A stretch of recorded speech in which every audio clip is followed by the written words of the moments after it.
I've got something for you. Okay. My name's Patrick, and basically, you don't have to do a claim. Okay, you have to do a foreign affidavit. You can look that up. Okay. See, that's a foreign government coming into a different government system. Okay. And you are your own private government. And you're going into a different state government. So you do a foreign affidavit. They have B-O-R-N? Huh? You said B-O-R-N affidavit? No, foreign, like a foreigner. Oh, foreign. Okay, I'll say thank you. Okay, foreign. Yeah, you can look this up in the dictionary. Foreign affidavit. Okay? And in America, okay, it's sort of like an internal apostille. So when you do a foreign affidavit, it has to be accepted by any state agency out here. Okay? It's like you do an apostille with the Secretary of State, and then you go to France, they have to accept that apostille over there in France. So that's what we've been missing, is this foreign affidavit. Now, when you write it, what are you going to put on it? You note it as that you have claimed jurisdiction over this instrument that is in process here. Okay? Okay. Now, all of these instruments out here, even including the Social Security account, the driver's license, the certificate of title to the house, the mortgage, these are all promissory notes. And basically, they're all fully funded by you when you sign them. Okay? That's right.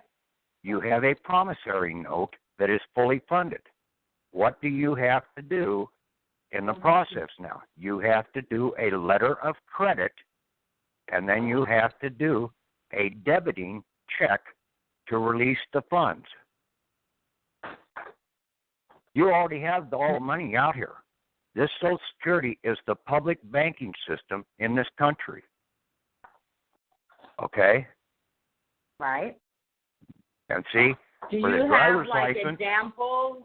Do you have examples of the documents that you can upload to Legal Deception? Yes, and basically I have a website that's called We the People, all one word, _ shareholders, with an S on the end of shareholders. It's a Yahoo group.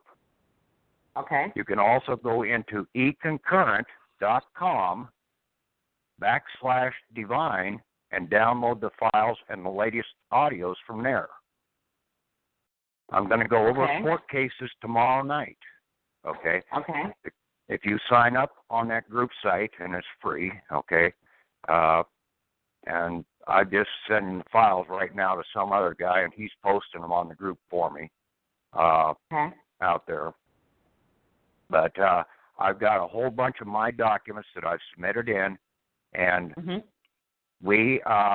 this is all covered under UCC Section 5. Let me see, UCC Section 5108. Okay, if you read that, this is about letters of credit. Let me write that down. Hold on. Okay. 5108, right? Right. 5. Okay. Chapter 5, Section 108. Okay. And see, they have 5 days to honor those once we give them a letter of credit. Okay. And then basically, they have to. We can, in the letter of credit, we can also order them to release the funds what over does the to letters them. of credit say? What's kind of the content of that? Well, I've gotten several examples up there. Okay, using the Social Security account, using the DD-214 account, and using the birth certificate. Now, what we have to do in a lot of cases is bring the assets back into this country, because the Social Security, we have 2 accounts. We have a Mordomain account, which is held down in Puerto Rico. Okay? That's a dead man's account, and that's pretty much what the movie Pirates of the Caribbean was all about. Okay? The other account you have is a IRS Social Security banking account, which is held at the Federal Reserve Bank, which is the number on the back of your Social Security card if you've got a new card. Okay? So you can release funds from that account also. Now, the account number that's down in Puerto Rico is your Social Security number without any dashes. The Social Security number itself is a bank routing number. Okay? It's got 2 dashes in it, so it can either have deposits made into it or it can have withdrawals made from it. A 9-digit bank routing number always has 2, unless it's like going after your birth certificate and you need to get a 98 series number for it out of Philadelphia. Then that EIN number only has 1 dash in it, and the 98 series number is your bank routing number, your Treasury bank routing number to route funds out of your birth inheritance. And that's what the birth certificate's all about. But see, we've been going in there, and basically the problem is out here in all these talk shows and everything, people do not understand the banking system in this country. The Federal Reserve was set up for the corporations. The Social Security was set up for the individuals for their banking system. Now, we can go out and terminate this Social Security because it was supposed to be terminated at the age of 25. And that's per Title 46, Chapter 573. It says right in there that basically this vessel was supposed to be terminated at the age of 25. But we have to turn around and surrender all of this over to either the Kansas City or the Philadelphia Finance Center, and they are the ports of entry to bring those accounts back home. We turn them over to those ports of entry to the customs officer, and basically he turns them over to the morticians, okay, because they're mortmain accounts, dead man accounts.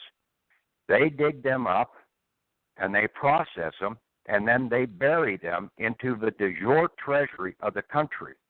Oh my and we have God. unlimited access into the de jure treasury of the country with the birth certificate.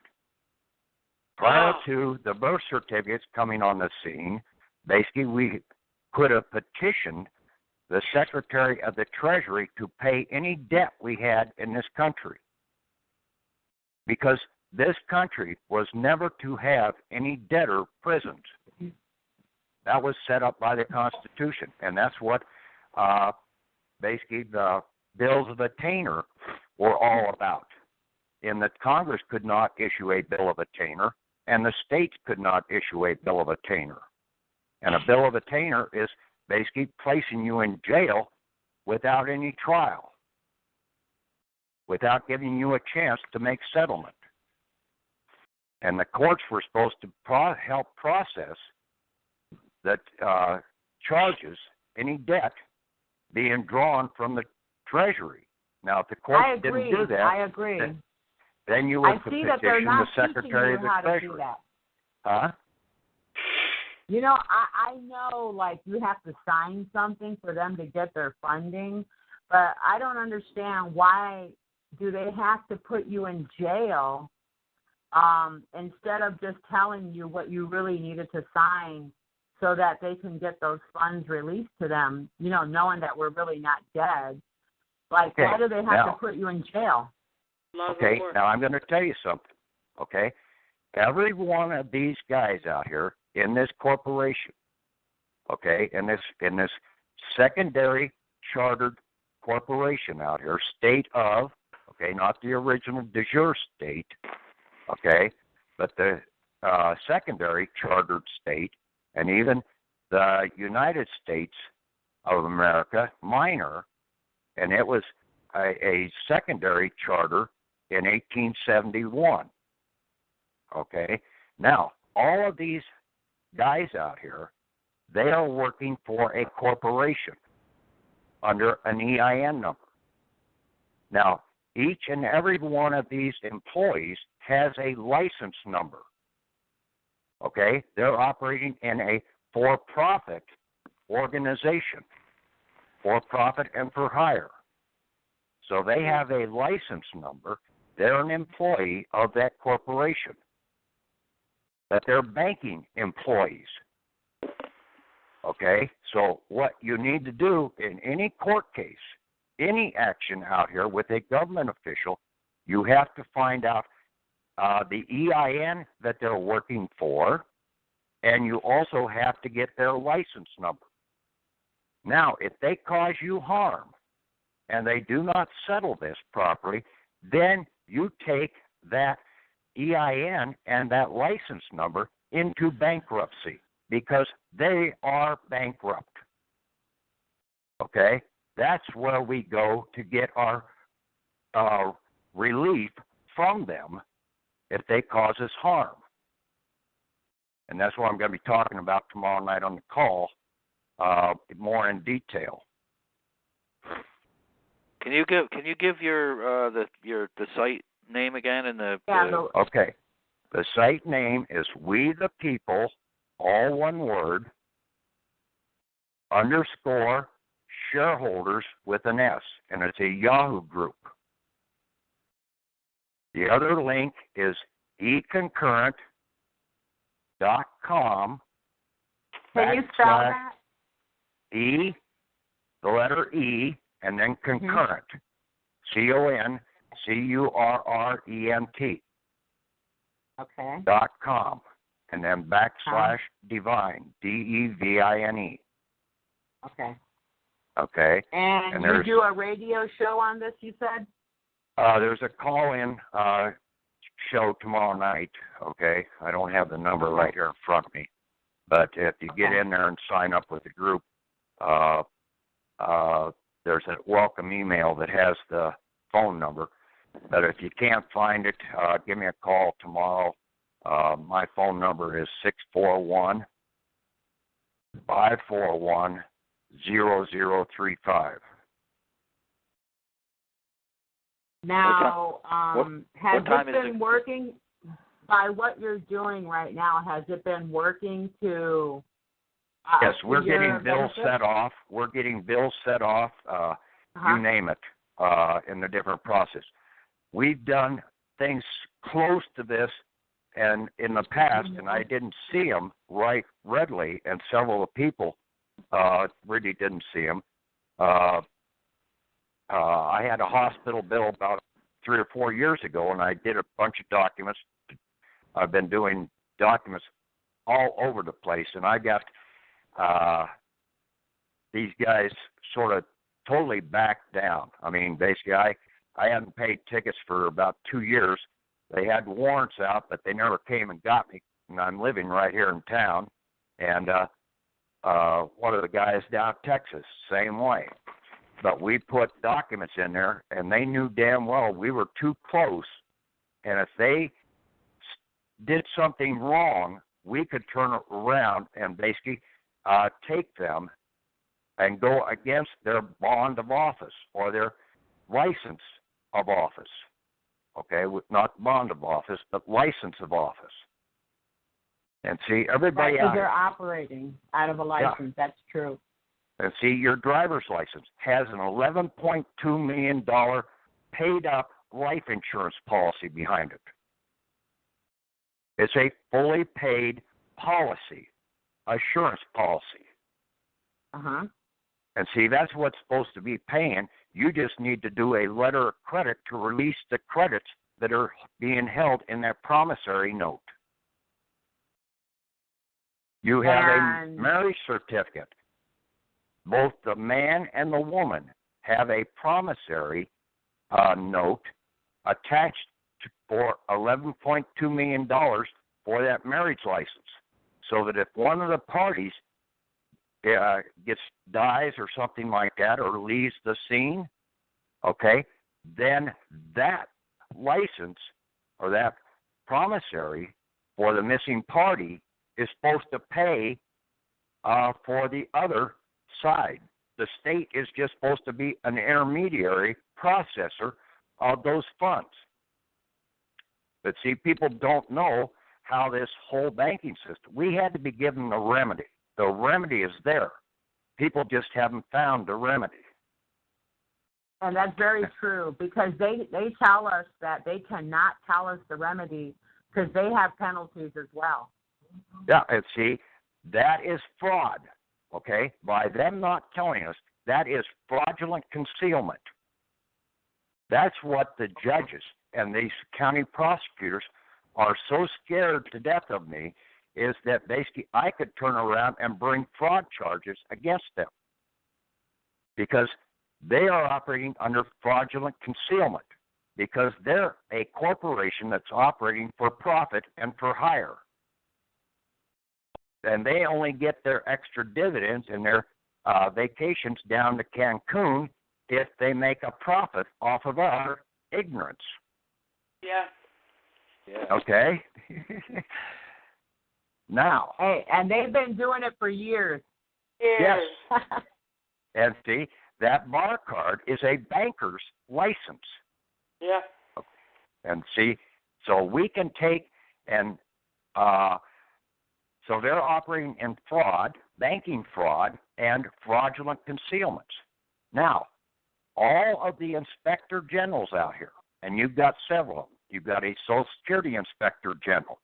You've got an IRS Inspector General. You've got a Treasury Inspector General. You've got a Postmaster Inspector General. All of these Inspector Generals, what are they Inspector Generals of? The Ensuring public that the banking policies system. is it the public banking system?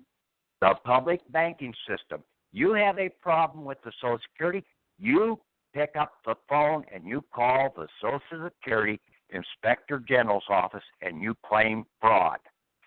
Say, like, if the IRS is taking taxes out of your Social Security check, Yeah. okay, you call them up.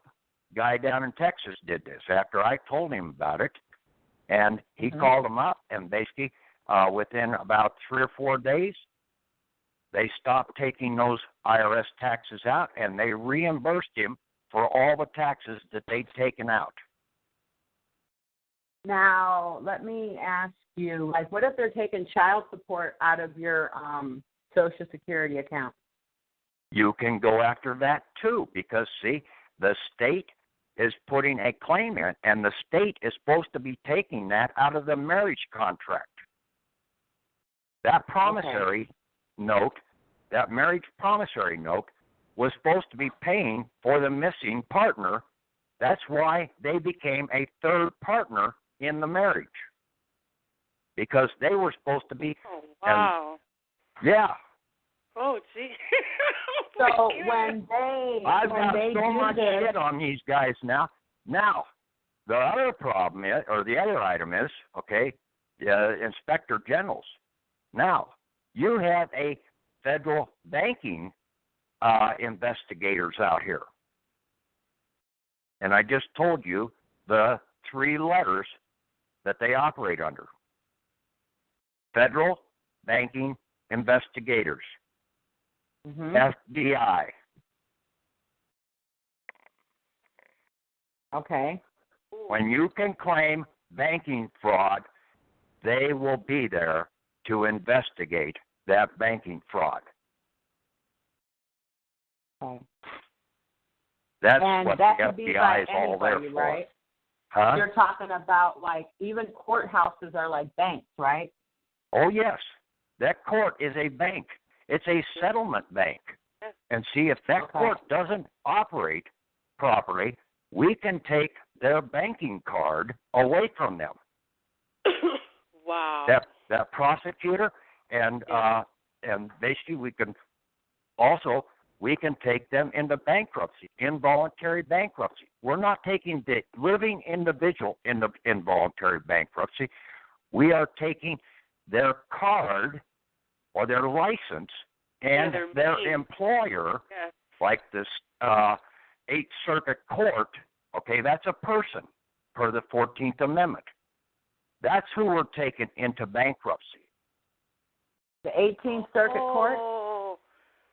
Yeah, That's see, the person. that's the name of the person. For the 14th Amendment, all corporations are a person.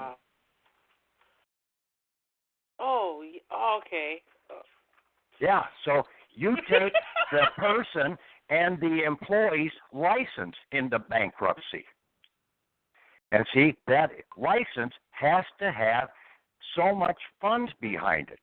Just like your driver's license has an $11.2 million policy behind it. Right. And that's why the states, the biggest organization in the state, bar none, is the insurance division of the state. There's more accountants in that damn office than there is any other employee office in the state. Wow. Because What are everything they out here called? is by insurance. What are they called again? The insurance what? Well, the insurance division of the state, okay? Okay. Now, you teach this in your calls about how to get it started and... Well, I've been going over this lately, and then basically the last couple times about last 3 or 4 calls that I had, I've been going over these letters of credit to process those and put those in. And see, even like the DD-214, a military person that had an honorable DD-214, we've been trying to figure out how to get that. Well, we have to do a letter of credit against that DD-214 and process that into either Kansas City, either into the Kansas City Financial Center or to the Philadelphia Financial Center, because now, that is, what are you talking about there, IRS? No, it's called the Kansas City Financial Center. Okay. Okay, it's under the Bureau of Fiscal Services. Oh, okay. Oh, yeah. Okay. And I've see, that's in the de jure side of the Treasury Department. Okay. See, the Treasury Department is the de jure side of the government. The Department of the Treasury is basically the banking secondary chartering side of the government. Department. Can you say that one more time? Now, the Department of the Treasury, is the banking side, secondary chartered banking side of the government. Are you talking about Rosa Rios' office? No, I'm talking about the Department of the Treasury. Rosa Rios is the treasurer of the United States, okay? Okay, yeah. So she's in the de jure side, but the Department of the Treasury had to be set up back in when they set up the first national bank of the country, because it was a private bank, and Congress would not process. They couldn't get together and issue the currency out of Congress. So they set up this. The Department of Treasury Department set up a sub-chartered Department of the Treasury so that they could set up a bank, a private bank out here to issue the currency of the country, since Congress wouldn't do it. And see, Congress still won't do it, and now we have to do it. So we're the ones that have to issue it. You're saying like UCC. Now, let me ask you, because we are the living men, like you're saying that we're going into those dead man accounts, do we have rights to do this as men and women? Yes.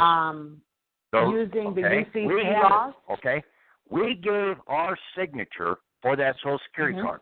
And that Social Security card says we own that card.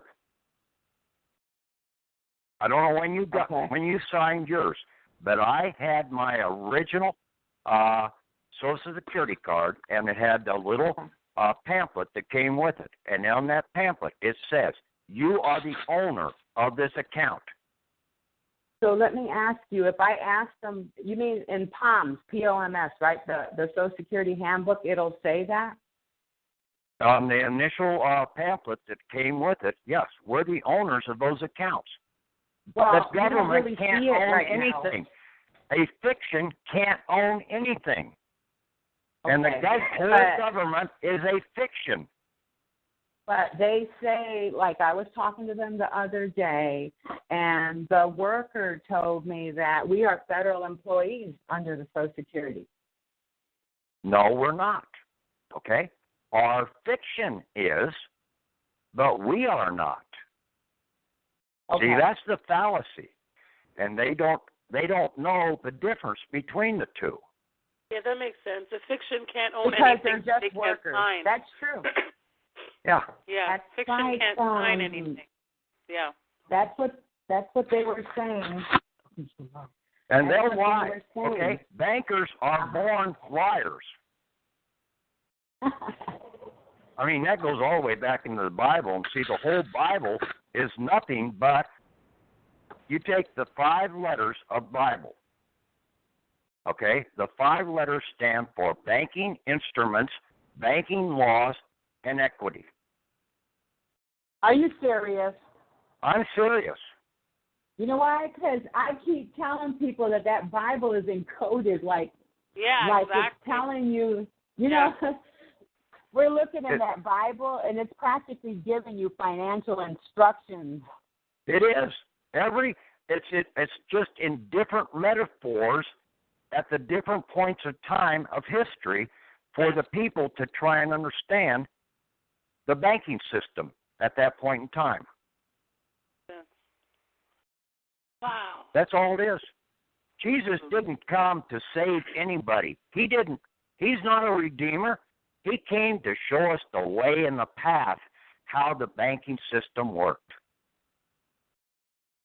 I agree with you 100%. And if you follow him, basically, you'll see what he's really saying. If you really sit back and think about this, and there are several good movies out here.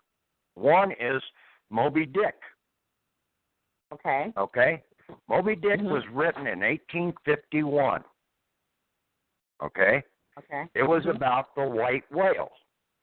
Okay? Moby Dick. Right. Now,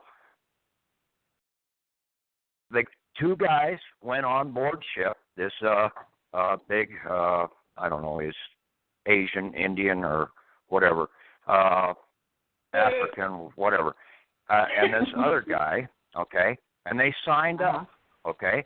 So the owners and the charterer or the accountants were sitting on board the ship. They signed these 2 guys up. Now, the ship gets ready to go to sea. The owner and the accountants get off the ship. They stay on shore. Okay? And see, that's what has happened. We set up a charter vessel with the Social Security card, and we chartered, so we are the owner, the vessel owner, and we chartered our vessel to the Social Security Administration. They are the charterer. We put cargo on that ship initially for, in my case, since the time frame, it was something like $640,000, $670,000 out of the de jure treasury of the country. Now, later people, it's been up to about $1 million that, like say, some of these new kids that are born and everything, and they put it on, that they're going in right at the hospital and getting them signed up. So they're putting the funds out of the treasury onto this cargo vessel that they set up under this Social Security number. Then they are the charter, so they're the beneficial owner of the vessel. The Social Security Administration is. But they have also been operating out here as a beneficiary in the process. You can't be the beneficial owner and a beneficiary at the same time. That is fraud also. Yep, that is true. Oh, yes. See, we've got these guys every which way possible if you understand how the process is really functioning. Yes. And now all of this has come to a head here in the last 4 or 5 months. We can't hardly ever find anybody that has like an entire process of the banking system and how they're doing this. We asked. Let me tell you, I called places and asked. You're not going to find it anywhere.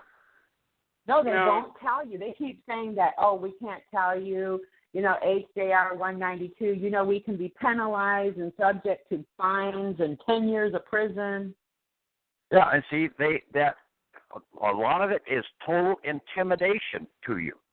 Now, you have a commercial bank account. You have an FDIC insurance policy behind that account for $250,000.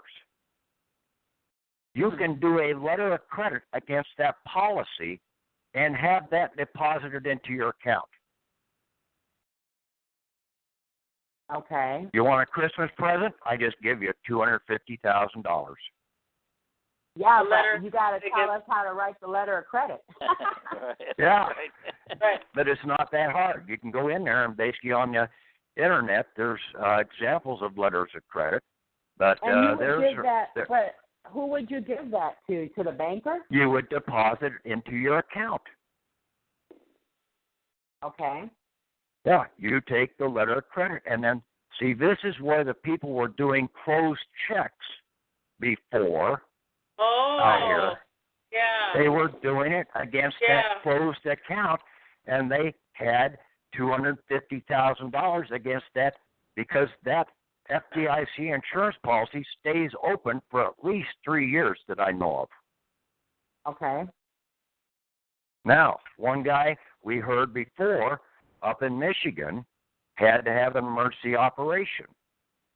The only thing that we knew, were told, was that he took his birth certificate in there and basically showed it to him, and then he got the emergency operation. He got a private room, private nurse, and everything. No, he had to give them an open-ended letter of credit against that birth certificate. Therefore, with that open-ended, they were more than happy to help him spend as much of that as possible. Yeah. It's like a They would have gold-plated that room for him if he demanded it. Yeah. Because he had access to the Treasury to draw against. And see, the full faith and credit out here, people don't even understand what that really says. We have the full faith and credit. We have to have faith, and then we have the full credit of the Treasury behind us. Yeah. Okay. Because the Treasury belongs to the people. It don't belong to the government. Because the people are the government. Basically, the government that is out there, the United States, they're just a charter organization. Yeah. Yeah, every county's a charter. Yeah. Yeah. And see, basically, you want to file a claim against these guys for not following the laws. And see, all of these senators and congressmen, they are only supposed to be, and people can't even read the Constitution.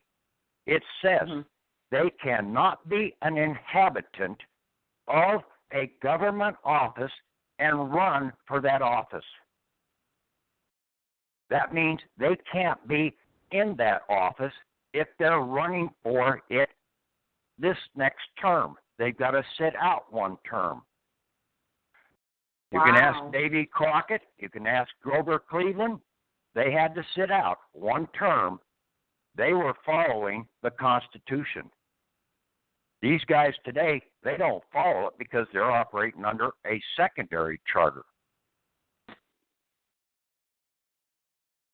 And does that secondary charter have a name?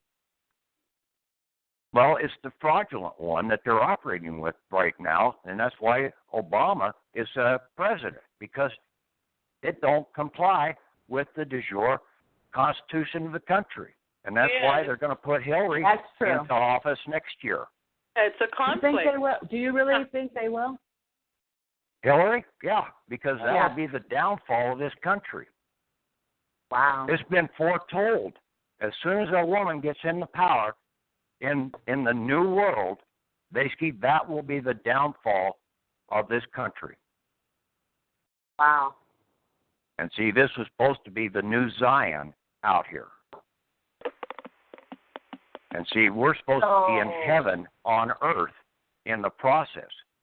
But right now we're in hell. That's what the settlers called the New World. They called it New Jerusalem. Yeah, when they came over here. Yeah, that's what they call Delaware, Maryland, so on and so forth. Uh-huh. I've got a question. See, most of those guys were Quakers or Friends. Okay. Protestants or Catholics. I mean, that was the issue. You know, there was a lot of religious strife because of the imbalance because of that. Like, for instance, in Maryland, what you had is Catholicism being the majority rule, and they had passed laws so that no one but Catholics could hold offices such as sheriff, judge, basically, here's one for you. North Carolina, when it was a colony, okay, and even early on, okay, under the Articles of Confederation, they had on their border that if any minister of a religious organization came in across their border, also any attorney, they were to be hung. No ifs, ands, or buts. Paul Revere had to go down and help defend this one guy that was being on trial as a minister down there, and prove that he was not like a 501c3 minister, because he was a working minister. He labored out in the fields for his salary. He didn't sit behind those stinking desks and wait for the people to give money to him to support him. Wow. He labored. And Paul Revere won the case. Oh, that's great.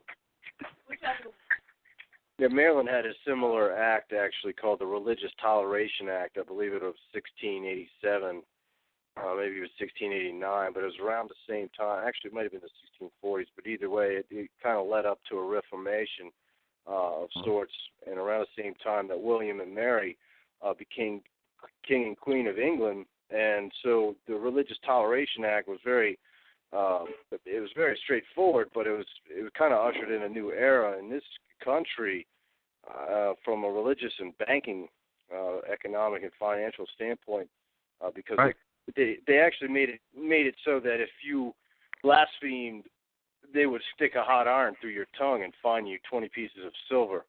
You know, so not so many people actually ended up having that done on record, but a gentleman by the name of Coode, who actually, people don't know about the first revolution in the United States, was actually in Maryland. It was actually considered Coode's Revolution, or the Protestant Revolution on Maryland, where 750 men basically, because of the inequality in the financial banking system and the fact that the Catholics ruled everything and ruled the banking system and so on and so forth, they rebelled against and won and defeated and sent Lord Baltimore back to England. And, that was under a charter. That was under the Maryland Charter. That's correct. Okay. That's correct. And now, go ahead. People don't even know what the Declaration of Independence was all about. What took place after the Declaration of Independence was signed? They got rid of all the charters in this country. The North Carolina Charter, all the charters, the Pennsylvania Charter, all those charters dissipated. The one, which was that one that is in this movie that just came out this year, Behind the Mask or something, with the English East India Company, okay? When the Declaration of Independence, the East India Company ceased right then and there. Yes. My mom was telling me about that. Yep. Mm-hmm. And see, all of these movies, the movies tell you one heck of a lot. I've learned a lot from them. Well, that's part of their obligation. They have to reveal in such a because they are fictitious. They have to reveal it in such a fictitious nature that the majority of people won't understand because they think it's a game. They think it's fake, so they don't believe it to be truth. So they have an obligation, actually, per certain laws and obligatory legal standing and lawful standing. What they have to do is they have to reveal some of these secrets, and only a small percentage, say 1 in a million, picks up on what's going on. And they rely on the numbers. They rely on numbers, so then they rely on statistic. And so, from a numismatic standpoint, that's money to them. And these guys are born liars, okay? And when the lie is told often enough, okay, and that's what most people can't see out here, and they get bad-mouthing one organization over another. When somebody out here, like the bankers or the news media or even the Patriots out here, badmouth, and there's a lot of infiltrators in the Patriot movement in this country, okay? The bankers have inflated gotten involved in that. So when they basically take one organization like the Jesuits and badmouth them, okay, those are the men in black in the Catholic Church. Those are the good guys. The men in white are the bad guys. Black is white, white is black. God, the mirror somebody told image, me that. as in I have a question. Alice in Wonderland. John wants to ask you a question. Go ahead, John.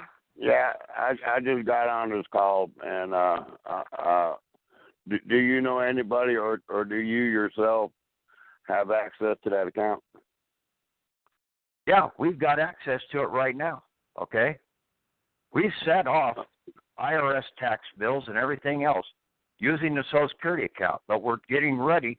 I'm working on the write-ups right now to terminate and surrender all of that stuff over to the port of entry, in my case, Kansas City, because I live on the west side of the Mississippi, okay? If you live on the east side of the Mississippi, you have to surrender everything over to Philadelphia Finance Center, and that's the two ports of entry that we have to go to. And what would one do if one was born in New York and one person was born in Washington, D.C.? Where are you living, okay? I'm in Texas right now. Okay, you're on the west side of Mississippi. Okay, all right. So you would go to Kansas City. It depends on where you live at the moment, right? Yes. It's just like going to bankruptcy court, okay? You have to be there in that jurisdiction for 160 or 180 days, okay?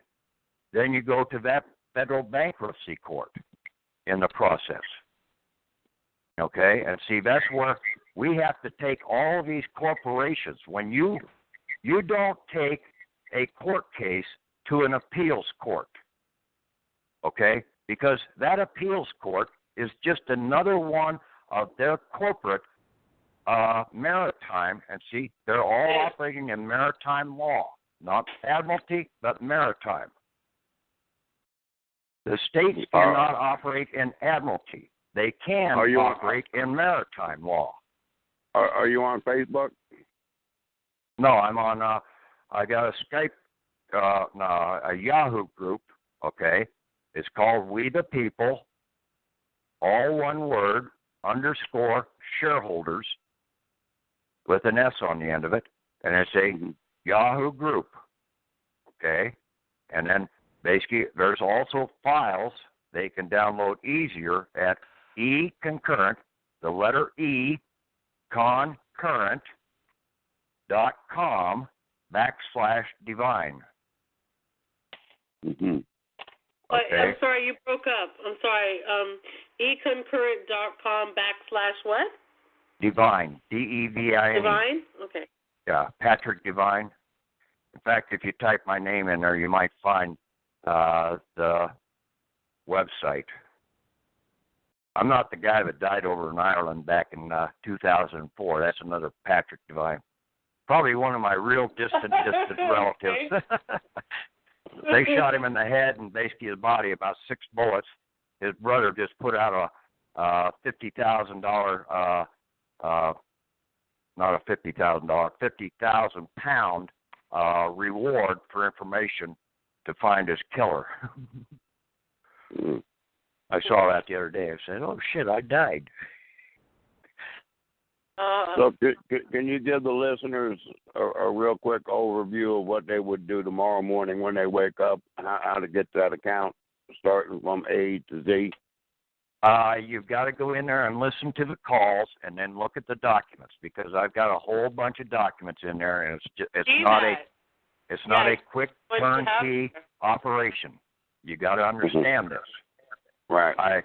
I've been posting this stuff up. I started out with the 1099 OID group, and then the 1099A group, and now this We the People group, and I've been on TalkShoe for about since 2008 on different places out here. So I've been at this process for quite a while, but it wasn't until I finally threw almost all of this other stuff that everybody else is doing out the window and started looking at this strictly from a banking standpoint in the process. Did you authenticate your birth certificate? No, don't need to. Okay. It comes from the state under state seal and the Bureau of Vital Statistics, and the Bureau of Vital Statistics is out under the de jure part of the government. Okay, so You're saying it was de-authenticated? It's right there. It's validated. It's certified. Okay, it's official. It's under both the state seal and the Bureau of Vital Statistics seal. So it's federal and state sealed right there. So, what is your name again, Patrick? My name is Patrick Devine. Devine? Okay. Yeah. I've got a question for you. Wait a minute. I want to say something real quick. You know, whoever was writing all that trashy garbage on the wall, you know, at least you could have the common decency to show your name. You come in here using racial remarks and disgusting words to talk about people's races. Don't bother coming back in here, whoever that was, number 13. Because I'm going to ban you. I'm telling you, I'm not putting up with it. Thank you. Yeah, I'm not racist, that's for sure, okay? Somebody just wrote a whole bunch of stuff in there, like, I think it's probably somebody that doesn't like what we're doing. So well, they that's wrote the a whole problem. bunch of There are people out here that don't want this word to be put out. Oh, absolutely. Yeah, the bankers, the lawyers, the judges, the police, the feds, the state. I mean, none of those people want anybody to know this stuff. Blackwater, and a few others, okay? Oh, the list goes on and on and on. That's correct. There's not enough of them, though, you know. But I mean, my question is this. No, but I just want the people to know that that's not coming from our group. Somebody just came in with an anonymous name and starts writing racial remarks. Well, we're not a racist group. We're here to claim what belongs to us, and that's it. It doesn't have nothing to do with your race. Right. Yeah. In fact, basically, I got a good one for you. I'm Irish. And I was always told that basically an Irishman is nothing but a black man turned inside out. So basically, I'm dual nationality. But I like that where you said about the black man. What did you say? If they're dressed in black, they're the good guys, and if they're dressed in white, they're the evil ones? They're the bad guys. Okay. Okay. The Jesuits are the good side of the church. They're like the the FBI out there trying to keep the good guy, or the fraudulent banking system under control, okay? And the fraudulent banking system is all these ministers and priests and everything else out here that are operating under the white pope side of the church. Wow. See that? Who's the black pope? Well, you've got a black pope in there now, a Jesuit pope that just came in, okay? So he's trying to straighten some of this stuff out, okay? He dresses in white, doesn't he? Yeah, but he's also a Jesuit, okay? So he started out with the black robe. Oh, okay. Okay? Right. And he's trying to straighten some of this stuff out. And see, give him my name. Yeah. Anybody that has a baptism, here's one for you. Anybody that has a baptismal certificate by a 501c3 church organization, you are probably tied into the Church of Rome. Okay? This is not the Roman Catholic Church. This is the Church of Rome, the mercantile Church of Rome. And basically, with that baptismal certificate, that is just like a Social Security account. You can do a letter of credit against that baptismal certificate and have all your bills paid. Oh, wow. Yes. We were supposed to be heaven on earth, just like Daniel in Babylon. When you understand the law, Daniel did the same thing, and basically he stood up to these bankers and these lawyers and everything, and he came out of a system who ended up going to the lion's den or into the furnace, the lawyers and the bankers. Yeah. Mm-hmm. Yeah, I was looking at my birth certificate the other day, and I didn't notice it for a while. I read the whole thing completely, and the last thing it said was, given name added. That's the last thing it says is given name added. Yeah, they added your last name because you're not dead, okay? But they had to add a last name so that they could set up the mortmain account, a dead man's account, in your name so that you can operate out here. That's why we turned around and we went and got an estate EIN over our Social Security account. We got a foreign grantors EIN out of Philadelphia for our Treasury birth certificate account, and then we also got an EIN for an individual banker for our private bank, and the state cannot touch our private bank. The given name is the first name, right? The given name is your Christian appellation name. Right. Excuse me, what time is your call tomorrow?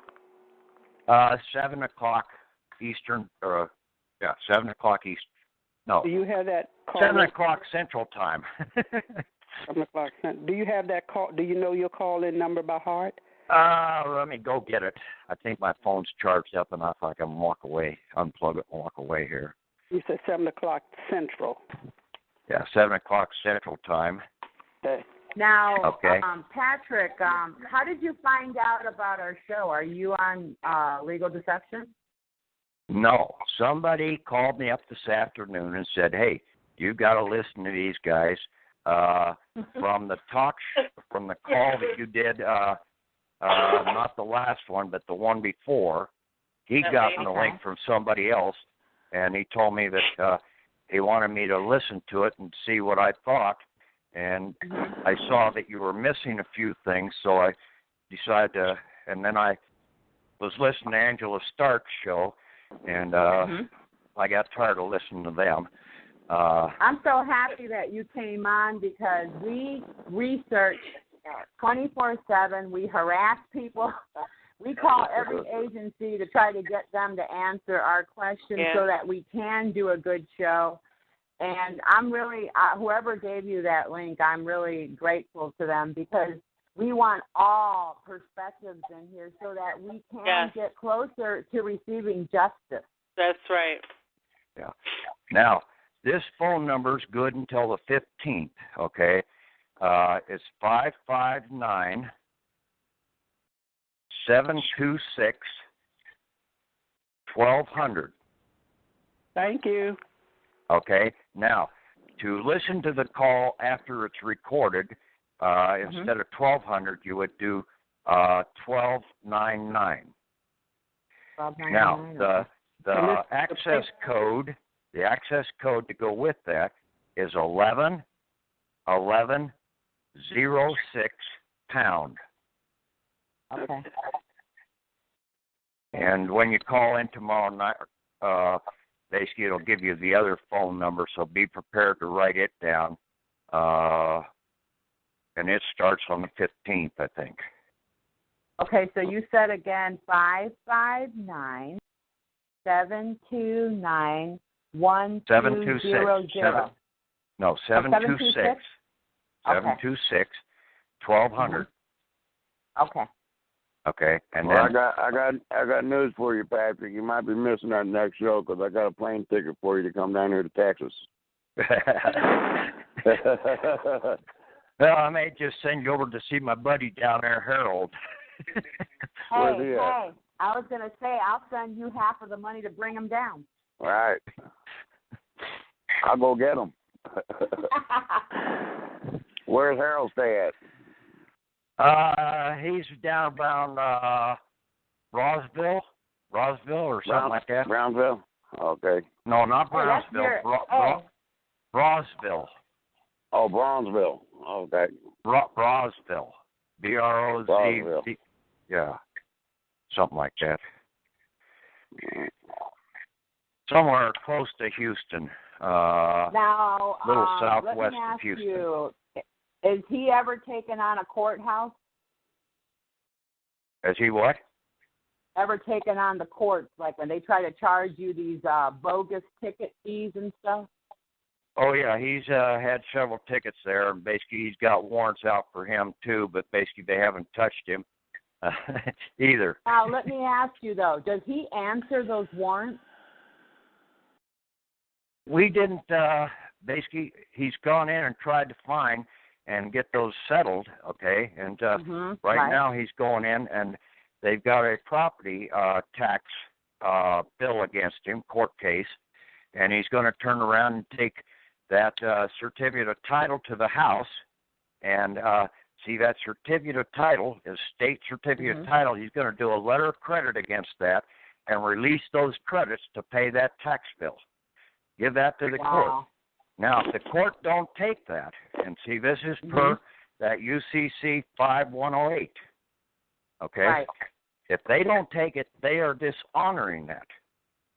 And then basically if they try and harm in any way, then we will, but we're going to get their license number and their employer's identification number. Okay. And then we will take that into bankruptcy court. And see, we went into the bankruptcy court in Washington, D.C. Right. And the bankruptcy court in Washington, D.C., they have a training session there, which is modular for attorneys to go in and understand how to file some of these bankruptcy actions. Well, anybody can take that course. Okay. And you can learn a lot from it. Now, it's only in Washington, D.C.? Yeah, it's only on their website. Okay. You don't have to go there, but you can. Where do we go to on the website? It's a modular training session there on the website. You can find it when you get there. Okay. There's information out here. Okay. Now, you're saying that this is regarding bankruptcy, right? Yeah. As basically you would be filing, and see, a lot of these attorneys and everything file a bankruptcy against you, and you don't even know it. Yeah. Okay. Okay.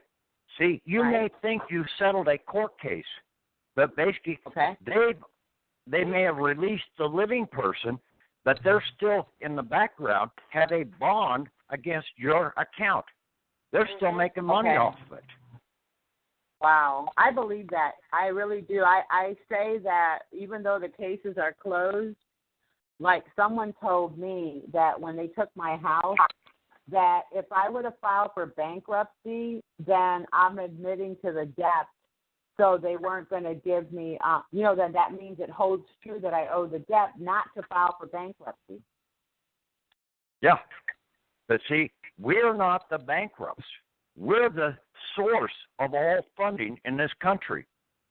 Exactly. We're of the land. That. We can't be bankrupt.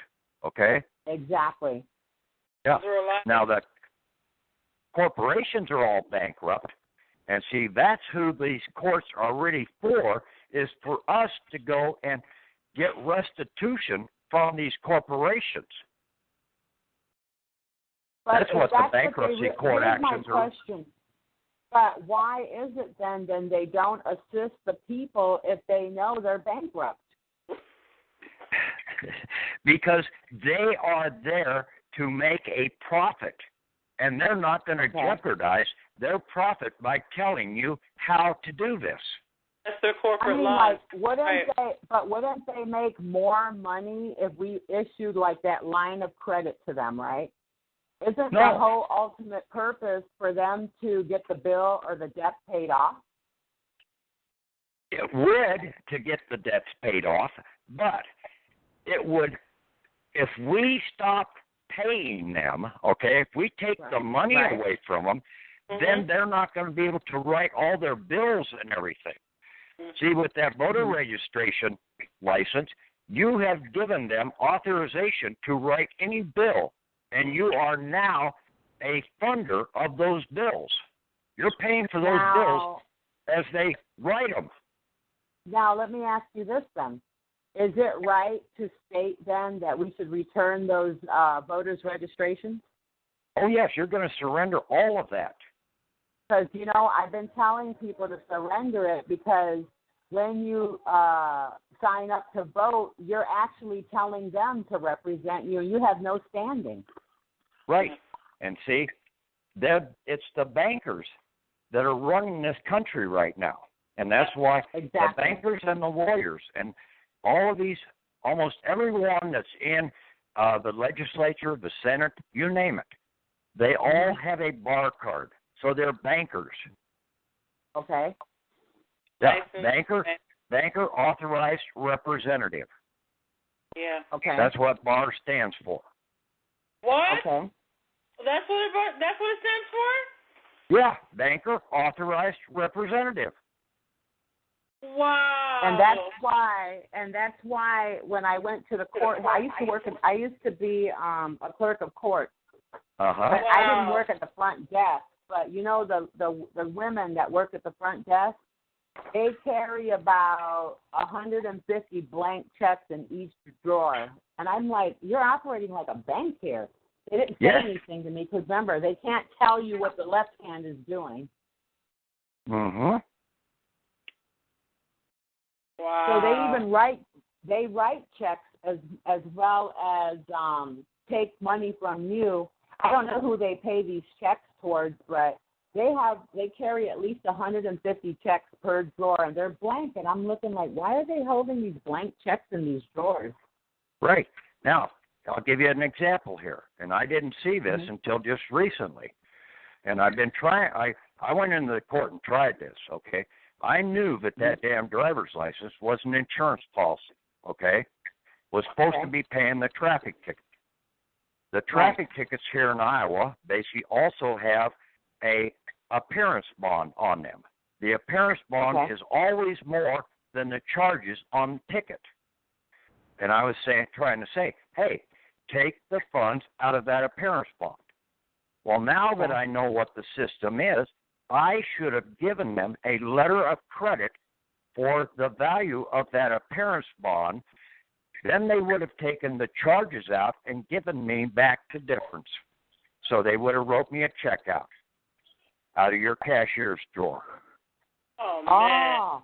Now, some states, saying we have to know what kind of bonds are filed. How would we know what types of bonds are being filed against us? Well, basically, like on the traffic tickets, it's an appearance bond. So when you appear, and you have to give them the letter of credit to release the funds from the policy, okay? That's what a letter of credit's all about. You're authorizing the release of credits. Where do you get the letter of credit at? Where do you get that at? You make it up. Oh. Okay? Here's the deal, people. Ye, in both the Old Testament and the New Testament, it says, ye are gods. Now, a god is a creator. You create the damn thing. There you go. So you have an example on the your index if needed, though, right? I see here. I've got several examples of different letters of credit that I put up there, and you always turn these in. You get them notarized as a as a foreign letter of credit and affidavit. So you're making that a foreign affidavit. Now they have to take that into court. Okay? See, that's the problem. You do a regular affidavit. That court don't have to accept it. I see. Yeah. Okay. That's why some of them were taking it and some were not. That was our case, yeah. Yeah. See, you go overseas. You get a law degree here in, or a teaching degree here in Northwestern University, okay? And you say, I'm going to go over to France and I'm going to teach over there. So you run over there with your teaching degree and basically say, well, what the hell is this? But if you take that teaching degree down to the Secretary of State's office and get it apostilled, now France has to accept that degree. Yes, makes sense. Otherwise, they don't. And see, that's the problem here. Since we have not gotten our affidavits done as a foreign affidavit, because, see, we are a government unto ourselves. Which is foreign to them. That's right. Yeah, we're a foreign state government, and that's what a foreign affidavit is all about. An affidavit going from one state to another government. Where are these samples of the letter credit? Where do you have them on? Your Yahoo website? Well, and also on that e-concurrent Devine, that's the parent folder, and then you go under files, and I forget which folder Tom's got them posted in there. It's on the bottom. Yeah, the letter of credit is on the third to the bottom. Yeah, probably real down there at the very bottom. Yeah. Yeah. I had to look for that. Wow, I'm tripping out over here. Oh my goodness, all this information is Hey, and with all the stuff that we do to these courts, you know that'll be going in real quick because the people on this website, we're doers. For real. Well, that's what I've been looking for was a bunch more people and I've been trying to tell the people on the calls and everything to get out there and pass the word. Because time is short on this, okay? And only the people that want to hear will hear, and the people that want to do it will do it, and those will be the ones that go to heaven. Yeah, you've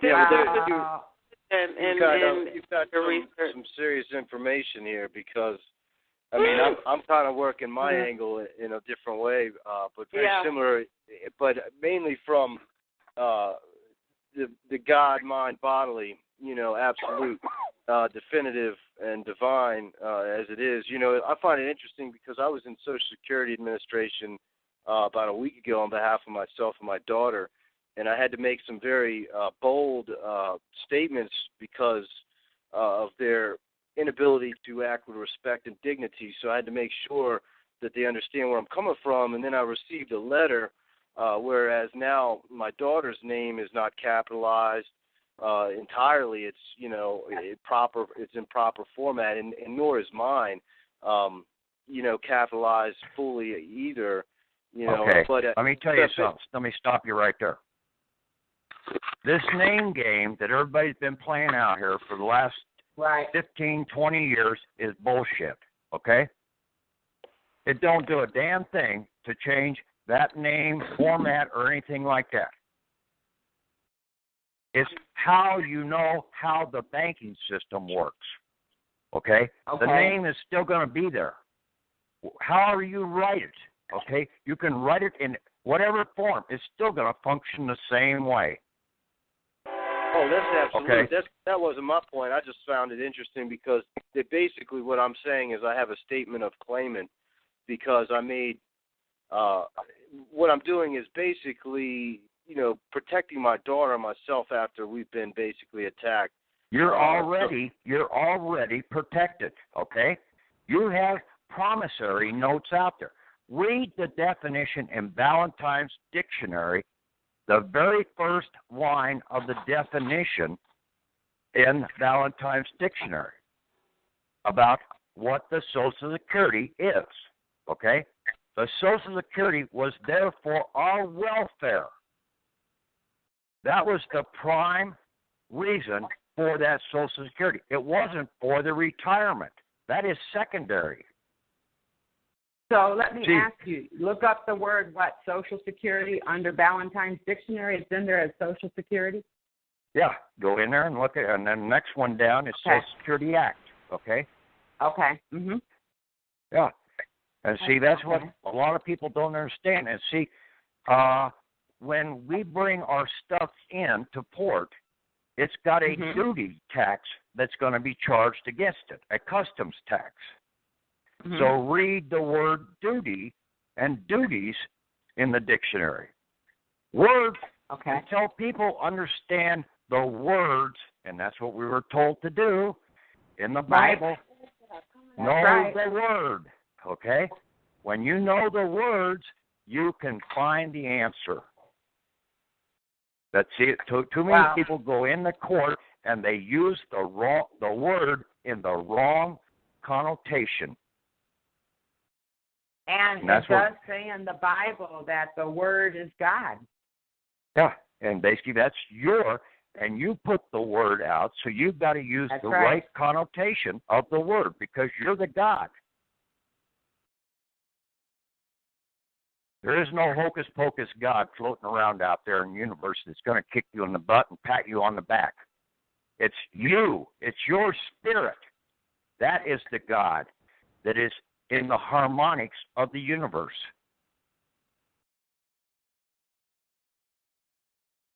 That's very true. Very true. Well, it's interesting to me because, what I was trying to figure out is what I've done is I've basically, and maybe somebody could give me some insight. I mean, I could read this because basically I'm submitting this, on behalf of my daughter so she can access some money because it's roughly $25 million from what I've found out so far. She's 11 years old. I haven't even got into how much mine very well may be. My family's been on this earth for a very long time, so who knows? You don't have to access her account. You're supposed to be the guardian until she comes of age, okay? Correct. Right. So she's not supposed to be accessing her account until she comes of age. And basically that would be until the age of 18, okay? Right. Well, we can find that. We could actually find that in Scripture, man, and that lays down just like you said. And I've already typed up an extensive amount of that. I won't even go into that. But my thing is, my daughter's disabled, and they're denying her access to these funds. So what I'm doing, you had a marriage license, right? No, not for her. No, I don't. Not in that regard. No. You don't have a marriage license with her on it. I'm a single parent, man. So no, I don't have a marriage license with her. Okay, you've got your account. You can access your account doing a letter of credit against your Social Security account, put it into the Federal Reserve or to the Kansas City Finance Center, and have them process some of that assets over to you, to your commercial bank. So would that be more efficient and more direct than dealing with them? That is the lawful way to do it. All right, so going through this process of the appeal and so on, that they're trying to run me through and drag this out over. It is you're making them money. Well, I they realize want you that. to do that. they're making money off of me as it is because I collect my Social Security just the same. Yeah, but I know listen that to what they're he's saying. not. You're making them money when you do that. The longer they drag out a court case or a process, they are making more money off of you because every time you put an instrument into that court, you have a court case number, and it is now being bonded. They've written a bond against your account. Oh, I see. Well, see, I don't mind them making some money off of me. I mean, that's free enterprise. I just don't prefer that they're but you've got to stop feeding. You've got to stop feeding the beast. Right? You've got to stop feeding the beast. Absolute. That's absolute. So the thing of it is that I've basically determined. I mean, I could read this word for word, and then you tell me. So here, I'll do that, and then you could tell me where I should make adjustments. But this is what I'm going to submit to them. I seek to redeem blank, which is my daughter, and I from infant decedent status and to remove said status, thereby bringing blank and I back to life, parentheses, on paper, in form, abiding as living beings in good faith and credit, establishing a new Social Security number for each, along with new names for each. Stop right there. That's all bullshit. All right. Okay? Well, I want a new Social Security number. No, you don't need a new Social Security. You've got a vessel already. You would be abandoning the vessel that is down in Puerto Rico. You would be abandoning that vessel down there, and that's what too many of the Patriots out here have already done. They have abandoned those vessels.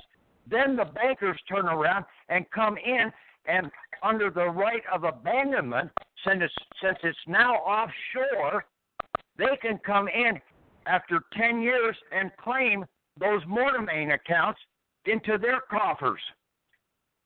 Well, I don't doubt that. I mean, I lived in Puerto Rico and San Juan for a period of time. I've done abandoned that place a long time ago. The thing is, you are the owner, and you do not give this up to a fraudulent banker. Well, absolutely. I'm looking for more from a physical protective aspect. No, you're not going to get any more physical protection until you start standing up and knowing the banking system. Well, I've got the banking system in a position No, you where don't. You do not know the banking system. Well, I mean, I know I'm not going to debate or argue. No, but listen to what he's telling you. You don't go to them like through a court process. He's telling you how to go directly into that account with a letter of credit. Screw them. That's your account. Yeah, you've got the credits there. I don't want. I don't really. That to be account honest belongs to you. You have to do a letter of credit. You put that on deposit, and you can deposit this. You've got $250,000 from the FDIC. Sitting there. Right, it's a right, policy. Right. Well, see, that's my thing. It's not about the money. Okay. See, I'm not. It is about the money. What the hell are you asking for? Yeah, that's not my thing. See, I'm not a greedy man. I'm not interested in the money but per se. That doesn't. Wait a minute. But you need that money because your daughter's disabled, right? Right. I'm in it for more of a realistic and reasonable an agreement. So what I'm trying to do is outline what my demands are. You know, but listen to what he's telling you. Would you rather go through a place that they're not going to give it to you versus go directly to your account where they're holding it for you? It's rightfully yours. You're the owner. You go in and you do the letter of credit and you have it deposited into your bank. It's yours. He's telling you it's there, and he's telling you how to get it without having to wait 3 or 5 years of court process, because then they're just taking all the funds. Maybe that's what we should do tomorrow. Think about what he's telling you. You would prefer to write all these letters to these agencies that are not going to listen to you. Matter of fact, they'll pretend that they don't know what you're talking about. Okay, you don't have to take the whole $6 billion or whatever they've got in your account down there in Puerto Rico. You know why these accounts are so big down there in Puerto Rico? Some of them are $3-4 billion. down there. You know why they're that big? Have you guys ever heard about doing a accounting of your IRS Social Security account? Having the IRS do a breakdown of that account? Yeah. It'll tell you you're either a drug runner, a dealer in guns, or some illicit transaction. That's what makes you a criminal. Okay? And they're depositing all of their illicit gains into our accounts, hiding them offshore. We have to turn around and bring those accounts back in, and we deposit them into the treasury of the country. Then you can take your birth certificate and do a letter of credit against it with Philadelphia, but you have to go to Philadelphia and get a 98 series EIN because you are a foreign grantor, and it's a foreign grantor entrustment. It's not a trust. It's an entrustment. Okay?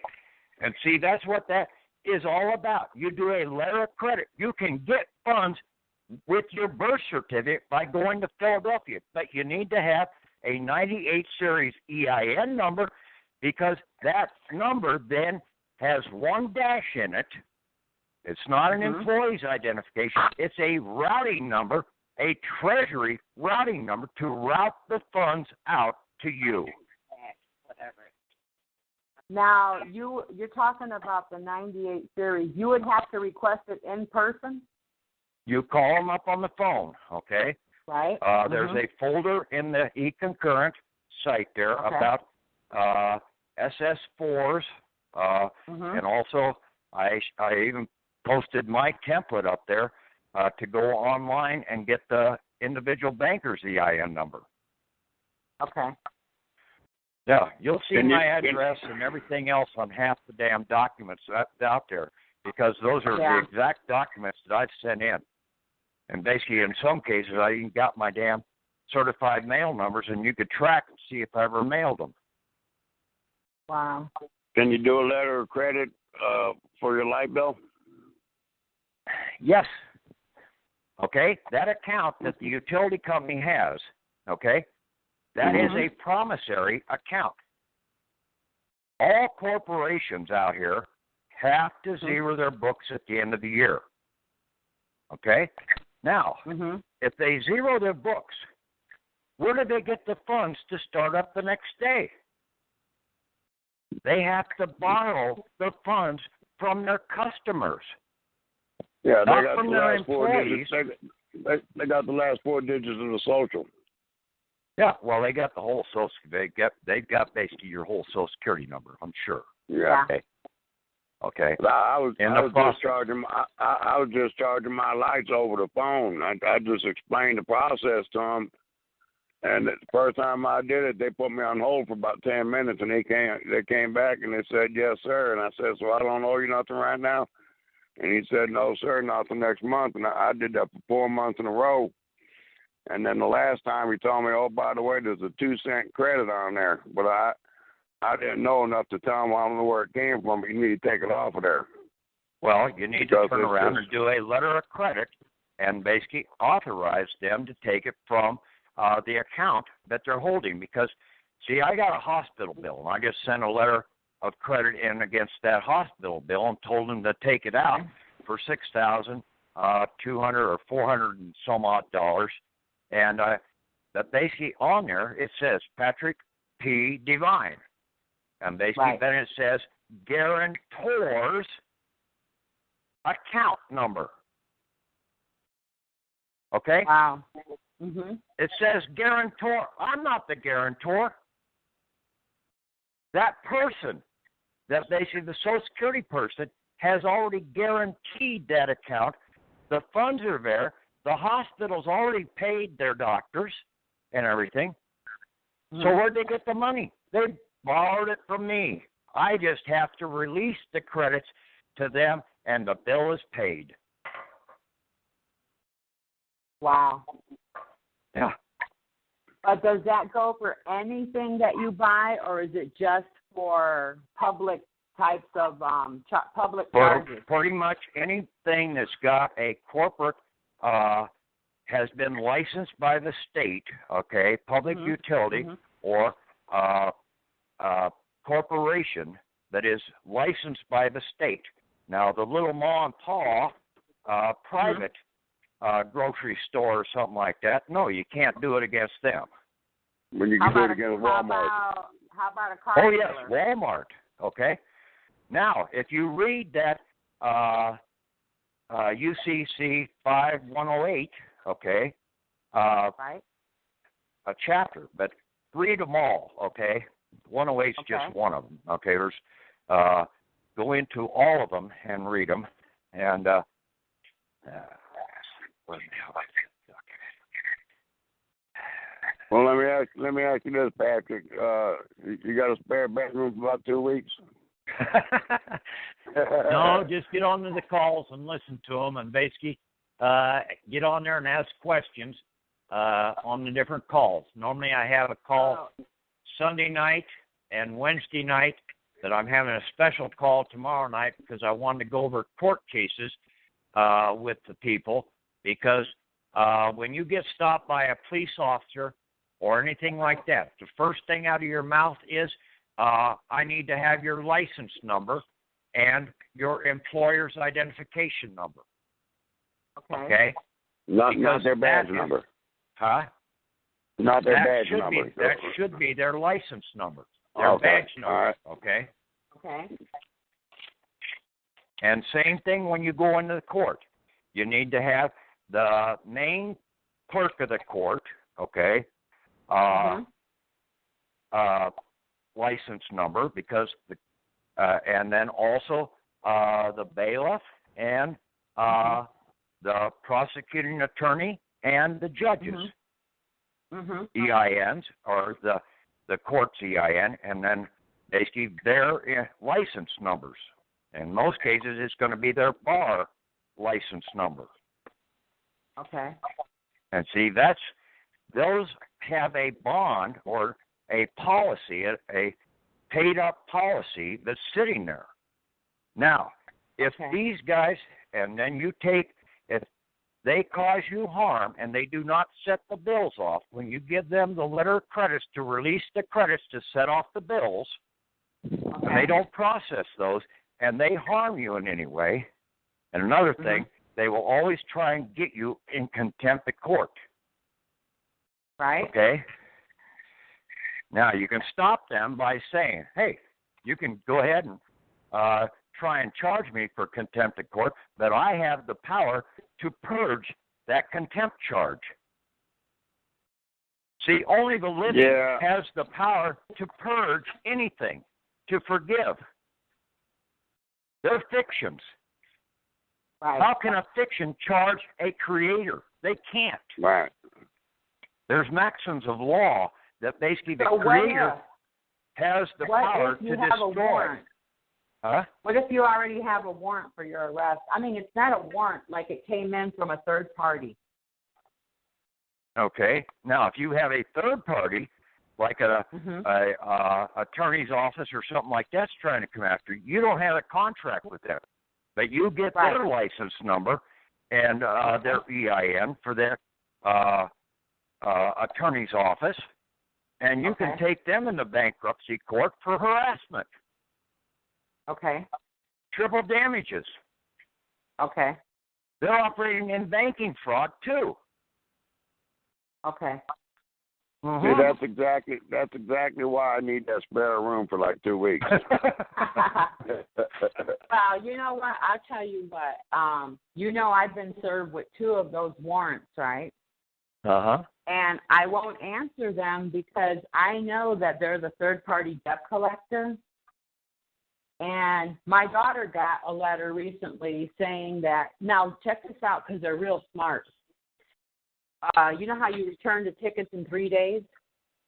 Yep. Well, we were waiting and waiting and waiting. She didn't sign the tickets or anything. Now, automatically, she got this letter recently at her apartment from a third party, the same one that served me, saying, "Oh, you owe us like $1,000-something for like the courts knew we weren't going to comply with them, so they automatically said, you owe us $1,000-something, and this could lead to a warrant for your arrest. You don't want to be embarrassed." And I'm saying, but this isn't the courthouse. This is from Houston. And so we didn't answer them, and 30 days later they send you a new one. But I want to, I'm going to do that now tomorrow, because my daughter called that third party, and they were saying, it's not us. The court hires us to do the collection. So we asked them for the contract for her case, and it's been like a week and a half now. They haven't sent anything. No, they're not going to, because, see, they picked up that contract. The court has already settled the payment. They've already been paid. The court's already been paid. You should tell them thanks for paying the debt. Yeah, they turned this over to one of their fellow bar members to go after you through threats and intimidation to see if they're going to pay. They're going to make 1,000% profit off of you. But here's my issue. When you look thanks for paying the debt. Thanks for paying the debt. Remember, you told me that. But when I look on the court's website, it says that there's a warrant for the arrest. Yeah, but they haven't come after you. The court hasn't come after you because basically they're just keeping that open out there, and they're getting the interest to make the settlement. They're making more babies. money. As long as that stays open, they're making extra money. They've got warrants for babies.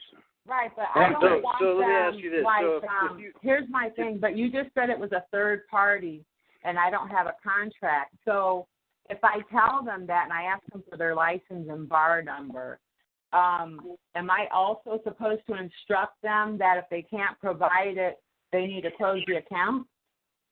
If basically I get any more threatening letters from you, I will take you into bankruptcy. Now, you turn around, and if the court has that on their record that there's still a warrant, you do a letter of credit with the court and release those credits that are down there against your Social Security account or against the bond that they're holding. It's nothing out of your back pocket. Just give them a letter. Okay. When's the next credit class gonna be? Tomorrow. He said tomorrow. Okay. Now I'm going to go over court cases tomorrow, how to basically settle these things by going in, and you need to get their EIN number and their license number, and then we don't go. It's like the district court, local district court, and you want to do an appeal, you don't do an appeal. You're still in their same banking settlement court system. Okay? They're all in bed with one another, okay? You have to turn around and you take this into a federal court, and that is the federal bankruptcy court, and you file a claim of harm against them for not settling the bill. Thank you, fraud. Okay. And you sure can we're also not related? call up. Huh? You sure we're not related? Well, I got a bill, letter of credit bill settlement there. You can modify those, okay? When you start hearing this call over and over again, you'll start seeing how you can write these letters in different formats. I mean, I can't address all the different scenarios that you're going to run into. Okay? But I tried to put one up there for a meeting too. The way I look at it is that most of the people on this call are pretty much very intelligent. So if anybody has any questions, you guys can go on Legal Deception and we can help each other out, because that's the whole thing about being on the group, is to help each other get through this process. That's what a group is supposed to be doing. That's right. Well, if we keep being afraid, we're never going to get anywhere. When people listen, I've gotten 2 papers that say there's a warrant. Do you see me hiding? No. Mm-hmm. You know why? Because I know it's a third party, number one. And number two, I'm not going to let no courthouse sit there and think that they've got me locked into a box. Because you know what I found out? They've been sending those little warrants to different locations where I used to live. And all they're doing is trying to find out, you know, who's going to respond or where you're at. Yeah, where you're at. And they don't know. They're just sending them out to any address. My neighbor got one of them last month, and she brought it to me. They sent me a couple last week for you. Yeah. Now, I'm going to tell you a little something here, okay? Mm-hmm. Is there any way you can give She-Wolf your phone number and maybe give me permission to get it from her? He gave it to us, so yeah, it's on the call. You know the number. Your cell number? 641-541-0035. That's your cell? Yep. Okay, now, my name's John Wayne. Okay. Now, so you're basically saying that I signed up for Social Security. I signed up for Social Security about 5 years ago, okay, when I turned 62 and a half. I took Social Security for 2 months. I knew the fraud that they're operating under, that basically they would turn around and they would write a bond against that monthly payment.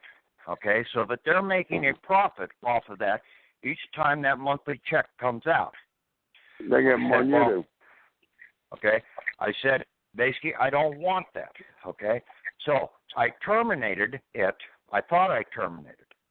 Well, basically, my family got on me about reapplying for Social Security back in March, or February. So I reapplied, called up down there. They sent me the documents back to the local Social Security office, filled out the form for me, sent it up to me, and I just need to sign it, send it back to me. Called up there and asked them when I was going to get the payment.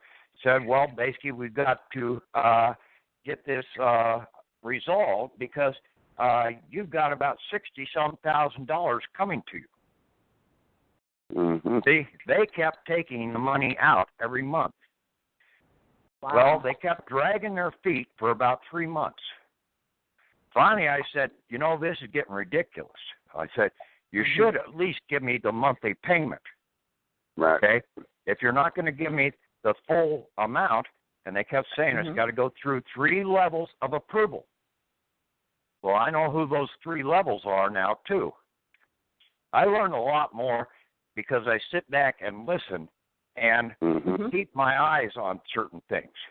Right. And the final approval is coming out of that financial center out of Philadelphia, or out of Kansas City, in my case. Wow. So I turned around and said, okay, I've had enough of this. And I said, I'm going to call up the Social Security Inspector General, the fraud hotline. I called him up, put the complaint in. 3 days later, I found out that they were trying to get the funds to me, that basically the processing center had taken my Direct Express debit card and was off by 1 number. So I called down to the local office and asked her, well, what's the story here? She said, well, she checked into it and found out 1 number's off, got it corrected. Basically, 3 days later, it was in the account. $70-some thousand. Wow. Okay. I went out and bought a new car with that. Okay. In my private bank, Patriots Devine Private Bank, E&T name. Okay. So it's a private vehicle. I did not pay any sales tax. It's not registered with the state. The state has no claim over that vehicle. It's just like a tractor out on the road. Right. You don't license a tractor, and basically I can drive it. Okay, I don't have a driver's license. I have a state ID number license that does have an $11.2 million insurance policy behind it. But I don't drive. Okay, I travel. or I go from one place to another. Point A to But I point don't B. drive. And I have on the back of it, not for hire, ambassador in, for, and of Christ the law. See, people don't even understand what Christ is about. In the book of Daniel, basically, in Moses' time, the law was cast in stone. In Babylon, the law was cast in gold. In the Medes-Persian time, the law was cast in silver. In the Greeks' time, it was cast in bronze. In the Roman time frame, it's now cast in iron. And basically, that is confirmed because the first Bibles were printed by the Gutenberg printing press, which was iron type. Wow. And see, that's what Christ really stands for, is the law cast in iron. Oh, wow. See, Christ was not a person. Christ is the law where it is cast. And that is the de jure law, the Ten Commandments, but basically Jesus cut it down to 2. Love thy neighbor and love thyself. Wow. I love when you add biblical to it because that just helps open up the doors, you know. Yeah, it's fascinating how this all fits. And don't call yourself a fiction. Yeah.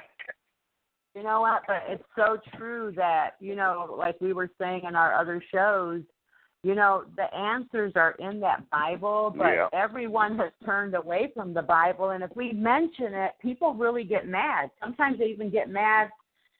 And, because they all think it's a book of religion. It's not. It's a book of law. Banking law. I mean, the first thing out of there was Eve eating the apple.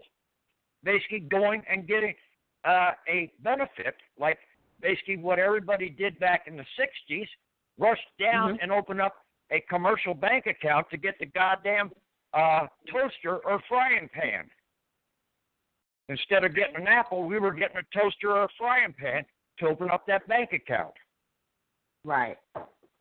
And see, Cain saw that, and what happened to him? He got remarked. He got set free. Because he got rid of the Abel that was hanging around his neck in the banking system.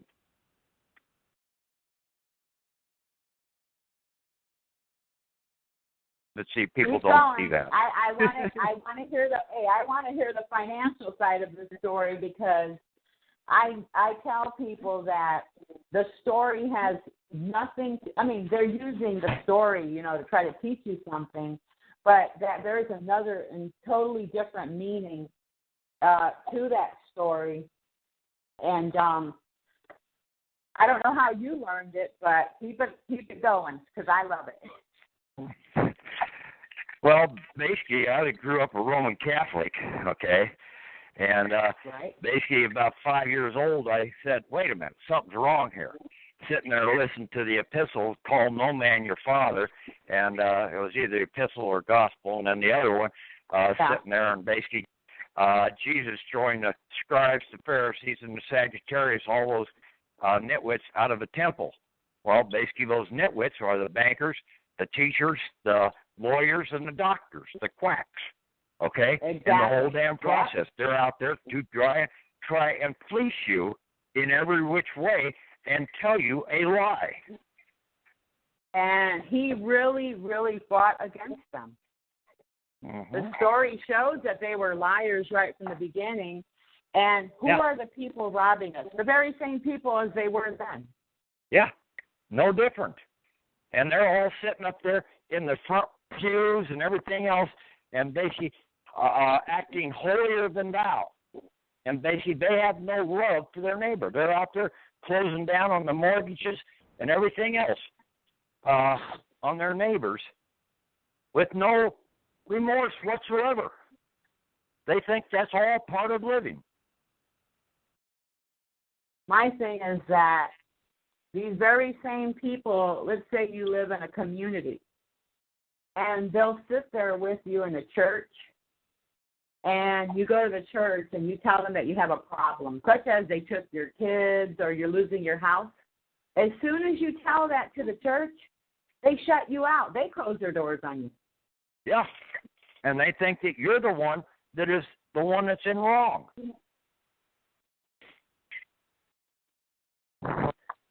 And see, they don't even know. They don't even know the real laws. Okay, the father, okay, is the guy that is supposed to be in charge of the estate. Okay, and I piss a lot of women off on this. Okay, so please do not take offense, because this is right in the Bible.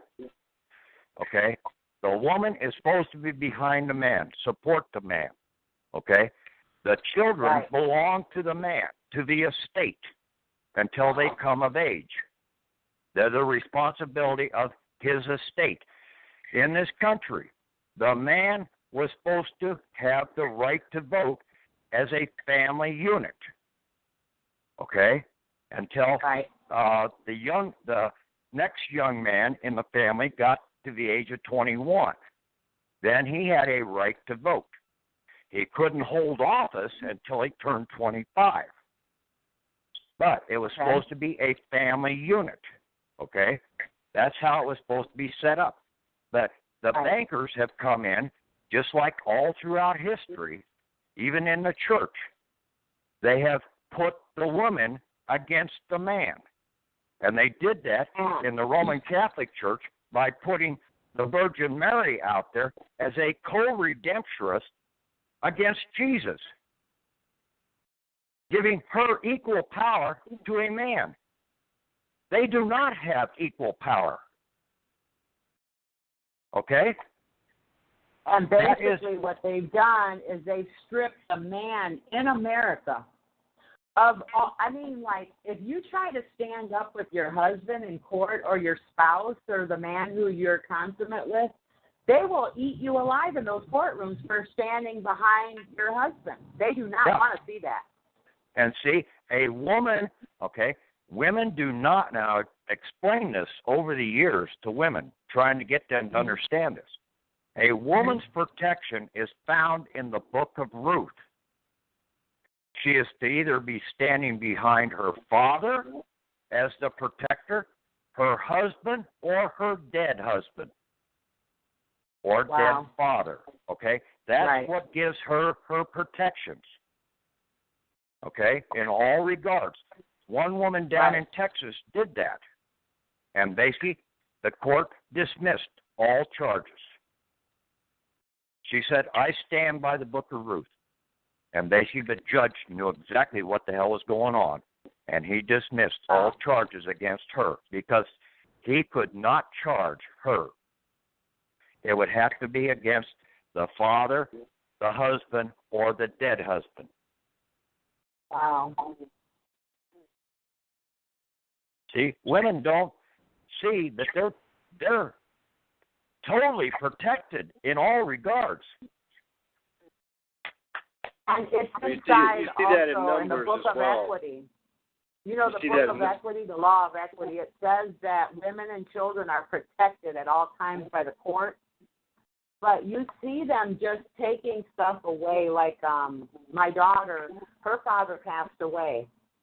And ever since he passed away, they're like trying to give her a beating, you know. But I told her, you know what, you got to stand by your man, you know, the man that you're with. And when she wrote that, you know, when I wrote that court case for her, and the case got dismissed, I didn't put her by herself. What they did is they made the father of the baby stand on one side of the courtroom, and they made her stand on the other side. And she said, why am I standing on one side of the courtroom, and how come they made him go? You know what they're doing? As soon as you go into the courtroom, they try to make it look like you two are enemies. That's right. Divide and conquer. Okay? Now, basically, you've got to realize that court is not the trustee. They are not the fiduciary. You are the fiduciary. Read the definition in Ballantyne's dictionary about fiduciary. You have contracts out here, and when it's a contract, they cannot be a fiduciary in a contract. You are the fiduciary because you're the vessel owner. You're the fiduciary. Wow. See, that's what I'm saying. You got to know they try the to words. be beneficiary. No, you're not the beneficiary. No, okay? they try to be beneficiary. Well, they are, yeah. They're the beneficial owner of the vessel, and basically the beneficial owner has to supply the benefits, but they're also getting benefits out of the deal, and that's against the law. See, that's fraud. Mm-hmm. We're the vessel owner. We're supposed to get the own benefits. that vessel. We own that cargo. And watch the movie Merchant of Venice. They cannot take one drop of Christian blood in the process. Wow. That was really brought out. And get the latest Merchant of Venice, okay? It's really good, okay? And do you have any other books or movies that you recommend? Oh, I've got about a dozen of them, okay? The Longest Ride, okay? That's a very good one. At the very end, people sit there, and but the guy's number, he's a bull rider, and the girl is into art. Well, basically at the end, this bull rider, just because he understood what the will, this guy read the will about this guy that died, how he loved his wife, who was into art. He wasn't into art that much. Well, basically, it fit this guy to a T, the same scenario. So he bought this one painting of this guy's wife that was made by one of her students, which really, he wasn't a named artist or anything like that. He bought it for $600. Well, he ended up getting the whole art collection, which basically was worth millions. When the final will, when the rest of the will was read, because he bought that one painting that was precious to the guy that died. And since he bought that precious painting, it was more valuable to that guy than all the other paintings. He gave them to this couple. Now, the 47 is in quite a few different movies. I don't know what the connotation of that is. We're still trying to find that out. 47. What is it now? The number 47. Okay. It's about being independent. Okay. Okay? In some regards, because it's also in the movie Hitman. 47 is the guy that's in Hitman. And basically he does some things there. But Moby Dick, okay? Moby Dick was written in 1851. It was about the white whale. And basically, how do you kill a whale? You basically strip it until it finally dies. You cut away all the blubber. In a lot of cases, it's still not dead when you cut it away, and then all the other fish basically continue to kill it off. Okay? So that's what the white whale was. See, they already had the black man back in 1851 being slaves. Okay? They had a bunch of indentured servants too, but for the most part, the white man in this country was still a free man. Okay? So that book was talking about the white whale, how the bankers were going to come in and whale the white man. Because, see, the Indians were on the reservations. They were starting to put them on reservations. So they had the two, the red and the white, already, or the red and black, already separated and under their control. But they didn't have control over the white man. So that's what the book, Moby Dick, was all about, how they were getting ready to come in and harvest the white man in this country. Wow. Yeah. Yeah. Does anybody have any questions? I do. Okay. Have you I didn't mean to take over this talk tonight. I'm sorry. No, but it's been very, very, very interesting. And you know what? This usually happens, right? Right, John Wayne? Yeah. Mm-hmm. I was going to ask you, have you done a letter of credit for like Walmart or one of the big box stores? No, I've got now when you read, and it's in that final section, you can do a redemption, get a redemption of receipts, and see you can take all your receipts that you did with Walmart and turn around and do a letter of credit, send those into that financial center, and have them put that into, send the funds over to your commercial bank account, or if you have a Direct Express debit card, a Treasury Direct Express debit card, you can have them put onto that. And they've got 5 days to make this process happen. Otherwise, if it's not completed, you contact the banking inspector, either Treasury, the postmaster, because, see, you're sending this out by certified mail. So now the postmaster is involved in this banking process, the Postmaster General in banking fraud. And then you have the Treasury Inspector General for the Treasury banking fraud. You have many people. My thing is, many people believe, right, that you were supposed to send it to like an IRS, right? Yeah, you've got the IRS, but no, we go and send these into. Now, if you get an IRS bill, okay, you do a letter of credit with the IRS, okay? You make it for twice the amount. You have them send you the difference back by Treasury check, or send it. There's a form for a direct deposit into a bank account, or you can have them put it onto your Direct Express card. So, but what I was saying was that people that I've spoken to in the past, they believed that you were supposed to, those receipts that you're talking about, that, like a Walmart receipt, like people believed that you were supposed to send it to like an IRS and they would pay you back.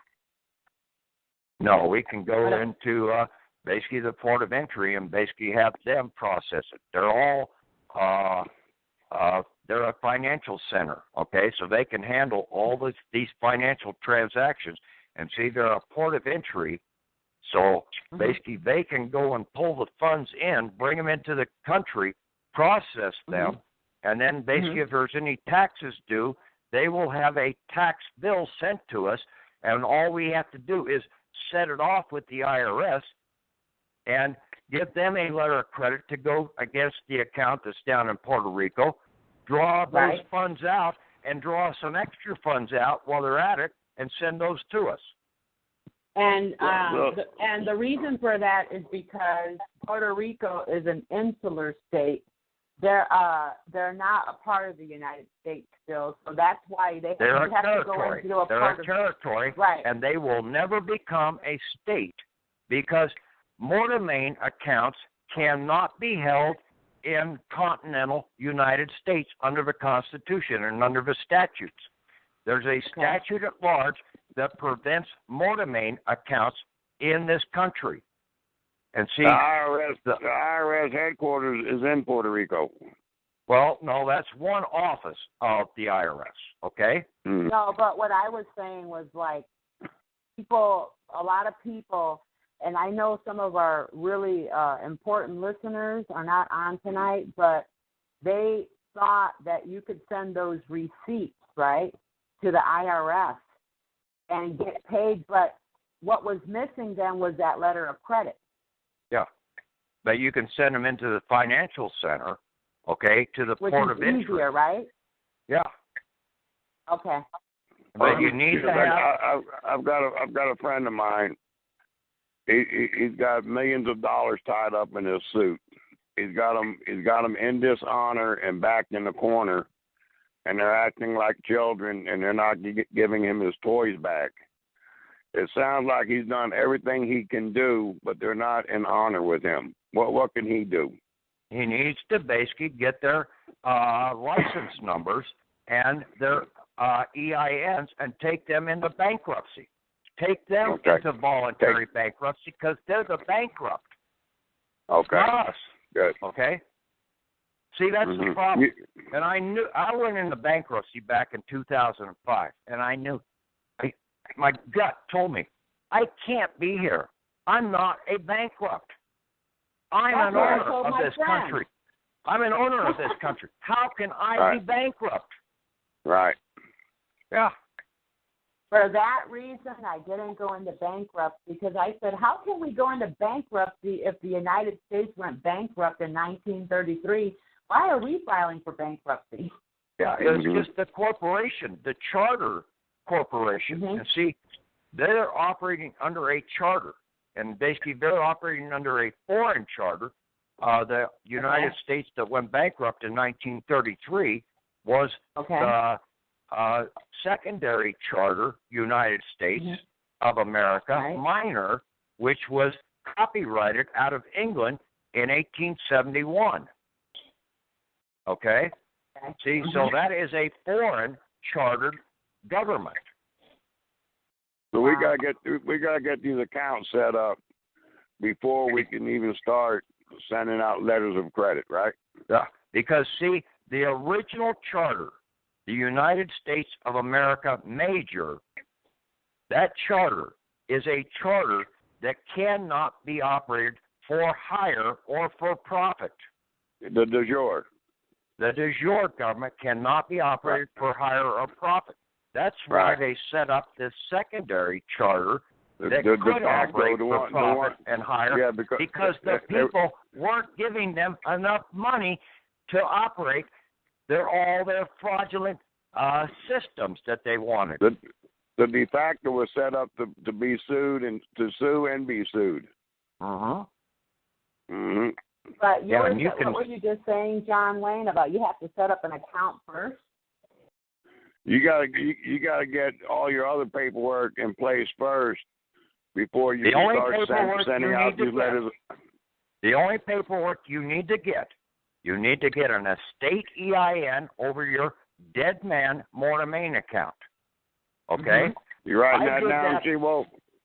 I did that by calling up the Atlanta IRS office. I talked to one girl. Huh? We're in Texas. What would we do? You would go online and do an SS4 online. Okay? Now, that IRS SS4. Okay. Now, what form do you do for the Social Security? I'm actually collecting that right now. You do an SS5. Yeah, SS5. Right. Okay? Now, why? My God, IRS, SS4, and the Social Security, they must be in bed with one another. Yeah, yes, they are. Yes, but isn't the SS4 just like a coin, okay? And basically the coins out here in the de facto government have two sides. They have a front side, which is the for hire and for profit side, just like Ford Motor Company is the manufacturer of the car. Right. But on the back side, you have Ford Motor Credit Company that funds the manufacturing side on the front side. The IRS is the accounting side of the Social Security charterer that's on the front side of those dollar bills. But isn't the SS4 for a foreign trust? No, the SS4 is for EINs to get out there. But isn't that a foreign trust? No. Okay. You for anything, an LCC, a trust, whatever you want, an estate. Like your dad dies, you need to get EIN for his estate, okay? Okay.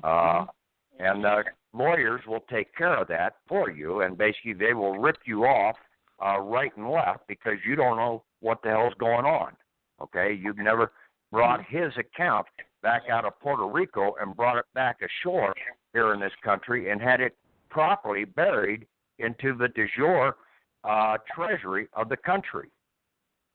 And see, we've got two treasury depository, ARY, places. One in Philadelphia, that's the Eastern Depository, and then we have another one in Springfield, Missouri, 5 miles underground.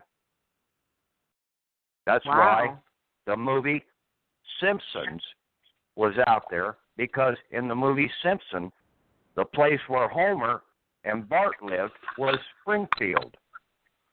And basically there was a dome around Springfield, and about 3 or 4 years ago, you had that massive tornado that originated by HAARP in Joplin, Missouri, and it should have gone directly east, and it would have hit Springfield, but it kept bouncing back and going back to Joplin because it kept hitting the dome of protection that was around Springfield, Missouri.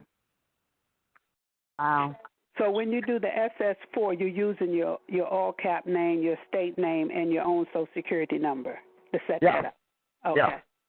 Yeah, you've got to declare that guy dead, and basically he essentially died.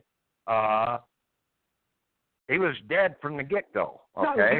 No, wasn't he dead when we was born? Yeah, he was dead when you signed him up. Okay. But he really died. He really died when you turned 25. Okay. So after the SS4, then we are ready to do the letter of credit then? Yes, then you would be able to do the letter of credit against the Social Security account in the process. But you also need to have another employee of your private bank, and this is where you also establish your private bank when you do an EIN for a individual banker. And I have the template up there of what that looks like right before you hit enter in the process. So I have my data and everything except for my account numbers and everything there. What that summary sheet needs to look like. Would that be another individual, your private individual banker? Or he is an individual banker for your private bank. And so that would be me. Yeah.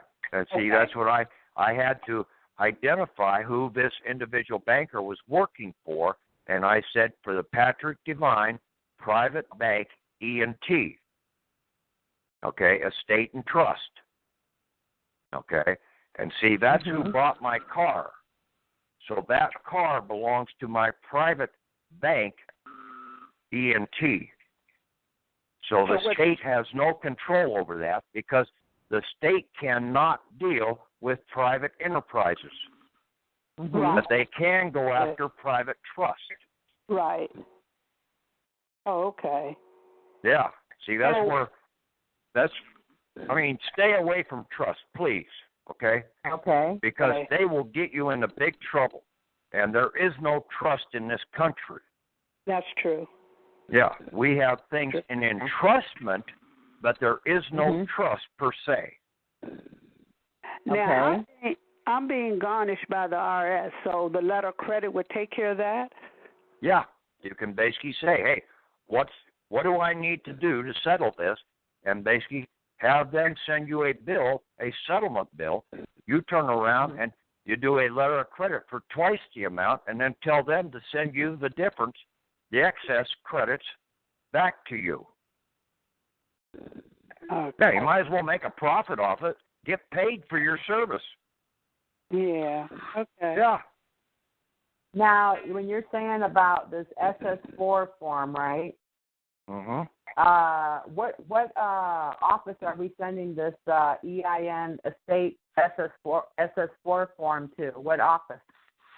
You don't send it in. you do it online. Yeah.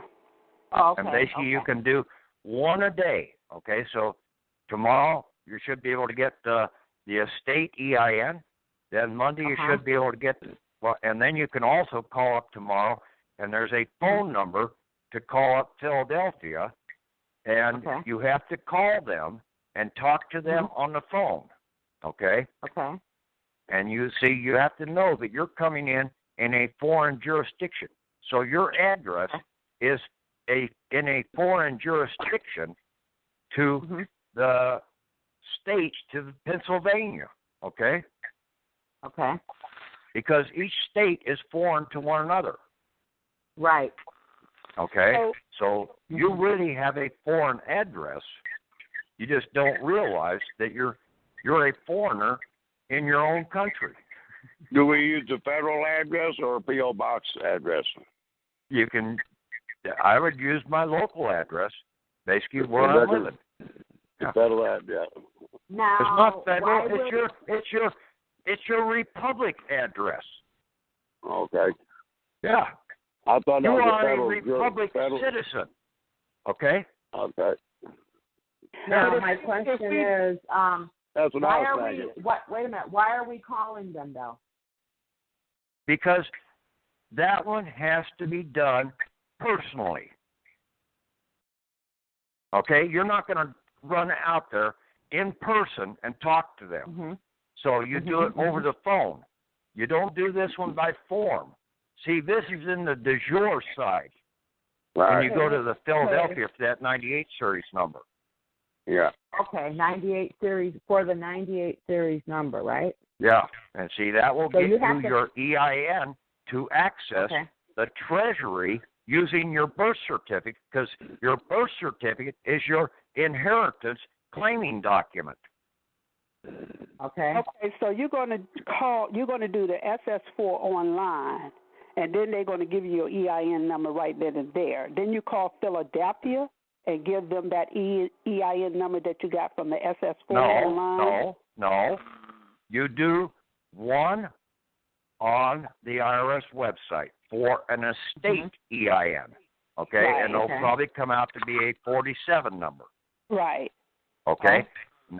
Now, and then Monday you go in and do another one for the individual banker, and it'll probably also be a 47 number. Oh, so you call in Philadelphia for the individual banker. No, you call Philadelphia for the foreign grantor trust EIN number, the 98 EIN number. Okay? Okay, can you have to have, you got to have three of them. Okay? Everything operates in threes. Okay. Okay? You have an estate. And then you have your trust, your entrustment accessing EIN, and those are your exemption numbers or routing numbers. Okay? You can route the funds out using those two account numbers. Okay? Those routing numbers, they're bank routing numbers. You ever look at your check? It has a 9-digit bank routing number on it. But it's got 2 dashes in it normally. Well, it's got 2 spaces, okay? They may not show the dashes, but if you go into the Federal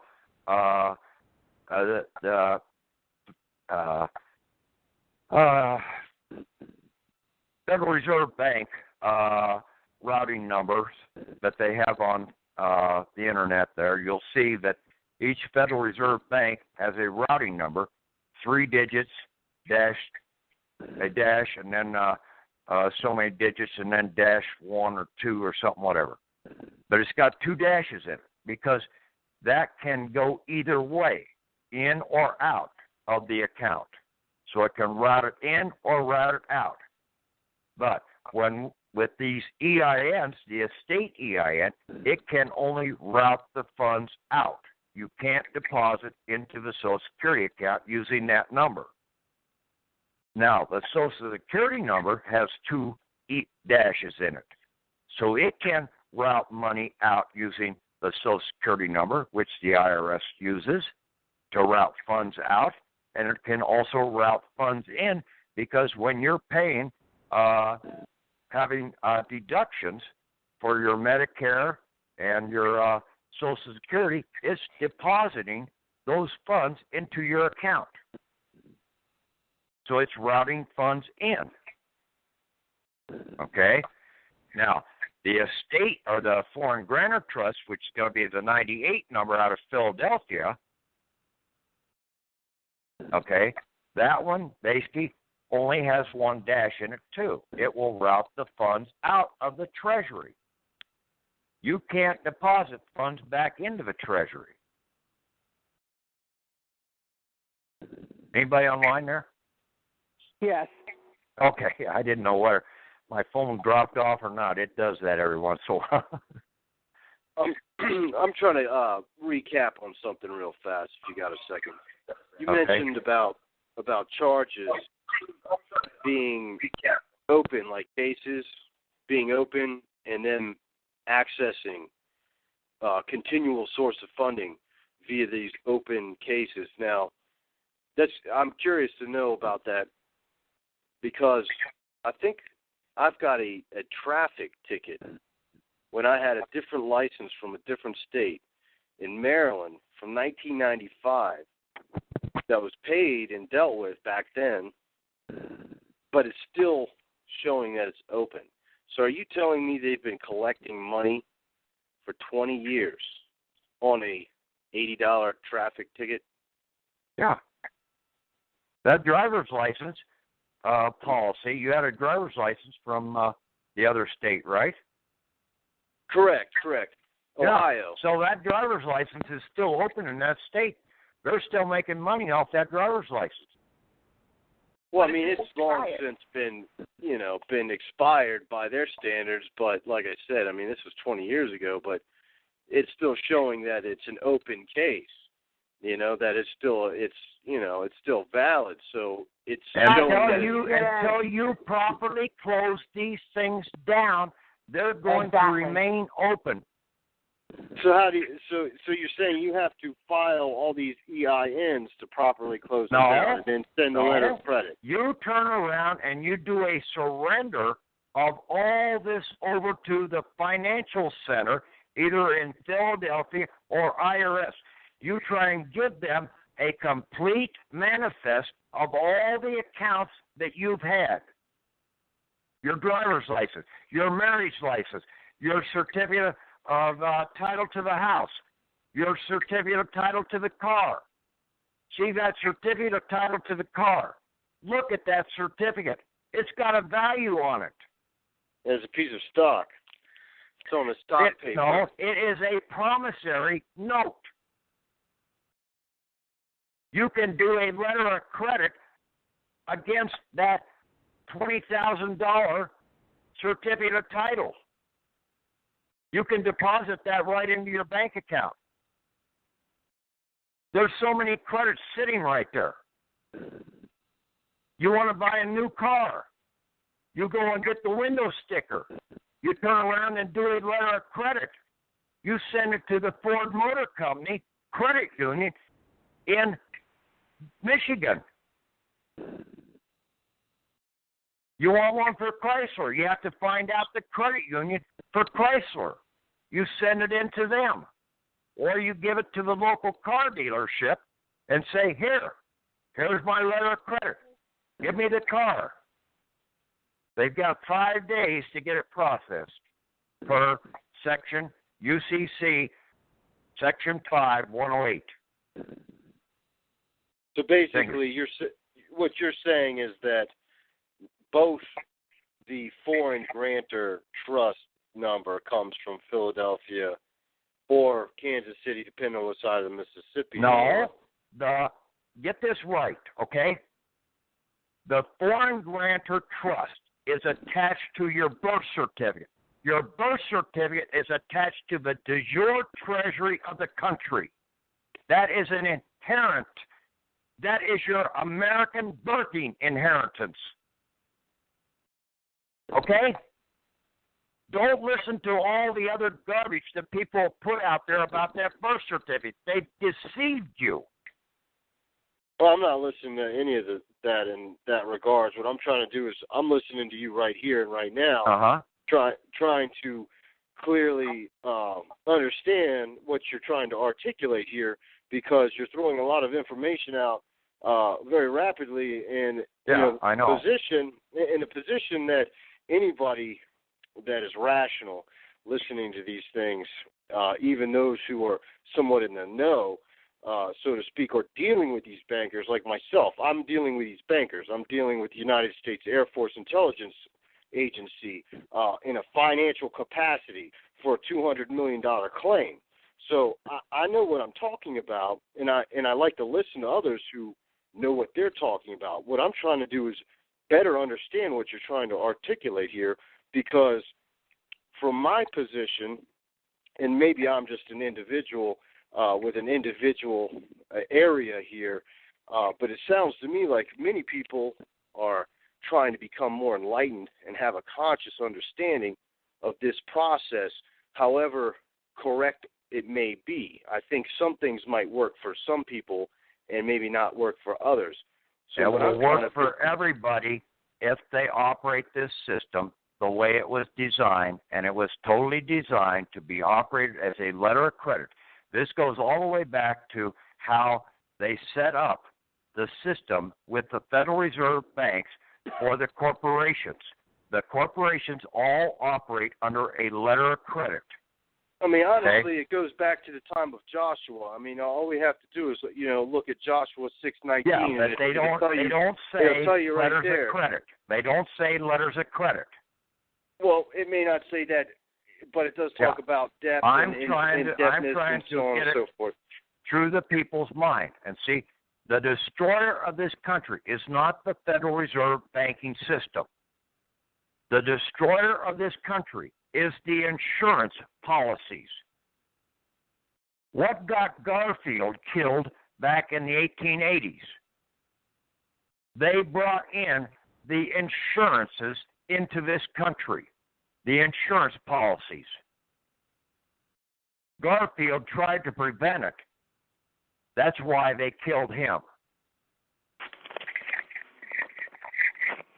Abraham Lincoln gave us the way out of this system, okay? Stewart, his Secretary of State, and Abraham Lincoln gave us the way out of this system. It's a Caesar's clause, Cesser clause, and it's known as the Expatriation Act of 1868. It was signed the night before the 14th Amendment. They had to give us the remedy. That's what got the Secretary of State and Abraham Lincoln both killed that night. Okay, I wanted to say something. Wait a minute, you guys, because I don't want to hear nobody arguing, because we just lost the call a minute ago, and I missed everything. Now, you were saying that we filed this, right, online. Yeah, you do the estate EIN number online. Right. Okay. You get that one. Now, that one you can operate for your Social Security Mortmain account. Okay. But you also need to have an employee, your private employee, as an individual banker in the process. Okay. Employee. And he's going to. 1 second. Yeah. Don't say it so fast, because I got to write it down. Okay. Private employee as an individual banker. Yeah, he's your individual banker. He is your employee. He's your private employee. Okay? And see, in every situation, you have to have a front person out in front of you to protect the living. Okay? So you have this employee out there. He's going to be your CFO. You're going to be the CEO out on the golf course. Okay? Okay. That's the Chief Financial Officer. Yeah. Now, let me ask you, when you're doing this employer, are we supposed to use any type of special name, or no? That doesn't matter. You basically, he's going to be your authorized representative to basically sign all these documents. Okay. Okay. So you said that it was really. You said it was really us. It's our individual bankers going to be the signer, not the living person, because we don't have a last name, do we? We're not dead. Okay. Yeah, you think about it. I don't have a last name. I'm not dead. So I have a front person that's out here that does have a last name because he is a dead person anyway. But he's my dead person. Okay? I control this one totally because he's my private employee. That would be the all capital name. No, you can make capital first letter, small letter. You can make it all small letters. You can make it whatever you want it. But it's really you. It's really our personage, okay? One of our persons. Now, you're saying, see, how many persons does it say you have in the Bible? 3. 3. Right. Right. Yeah. This is going to be your son of God. You are God just with your first name. Okay, now my question is, you're saying we got to call Philadelphia, right? You call Philadelphia to get your 98 EIN number until they fill up the 98 series numbers, okay? Okay. And then basically they'll probably give something along the same lines, 90-something, 99 or whatever. But I don't think they filled up the numbers yet because not that many people have called up. Okay, so and even though I've been putting this word out for years, okay? When we call them, right, we're going to tell them that you have to call them and talk to them on the phone. Now, you may have to hang on the phone. Some people got right in, and basically some people called and had to wait for an hour and a half, and then basically you don't use the form, okay? You let them ask the questions. You give them the answers, okay? Questions are they going to ask? What type of questions are they going to ask? Well, they're going to ask you basically, what do you need this for? Okay, it's going against your birthing inheritance so that you can access the entrustment that's held in the Treasury. Okay. So you want to access your entrustment that's held in the Treasury. Yeah, basically that's what basically for your birth certificate. Okay. So you need a bank routing number, a Treasury bank routing number. Okay. You know, that's one of the questions that when they started giving a hard time with the my utility company, she said that's one of the things that she needed from me. So I think she was telling me the truth. She needed that. Okay. What is it called again? The birthing entrustment? Yeah, the birthing entrustment. See, but your utility company, they need to basically, they've got the account there, but basically you need to give them your exemption number, which would be your estate EIN number. Right. Okay. That's what you wanted. Because, that's see, what that you one's wanted. tied to the Social Security number. So what other questions she going to ask? I mean, I don't know. Okay. Okay. See, I didn't do it that way either. Okay. Oh, okay. Well, what way did you do? See, people never read all the forms that they had out there. I did looked at the 1040 form and the Schedule A of the 1040 form, and it said to have a foreign grantor trust fill out Form 3520 and 3528. So I filled those out. I took my Social Security number and I made them an EIN number and sent it out to Ogden, Utah.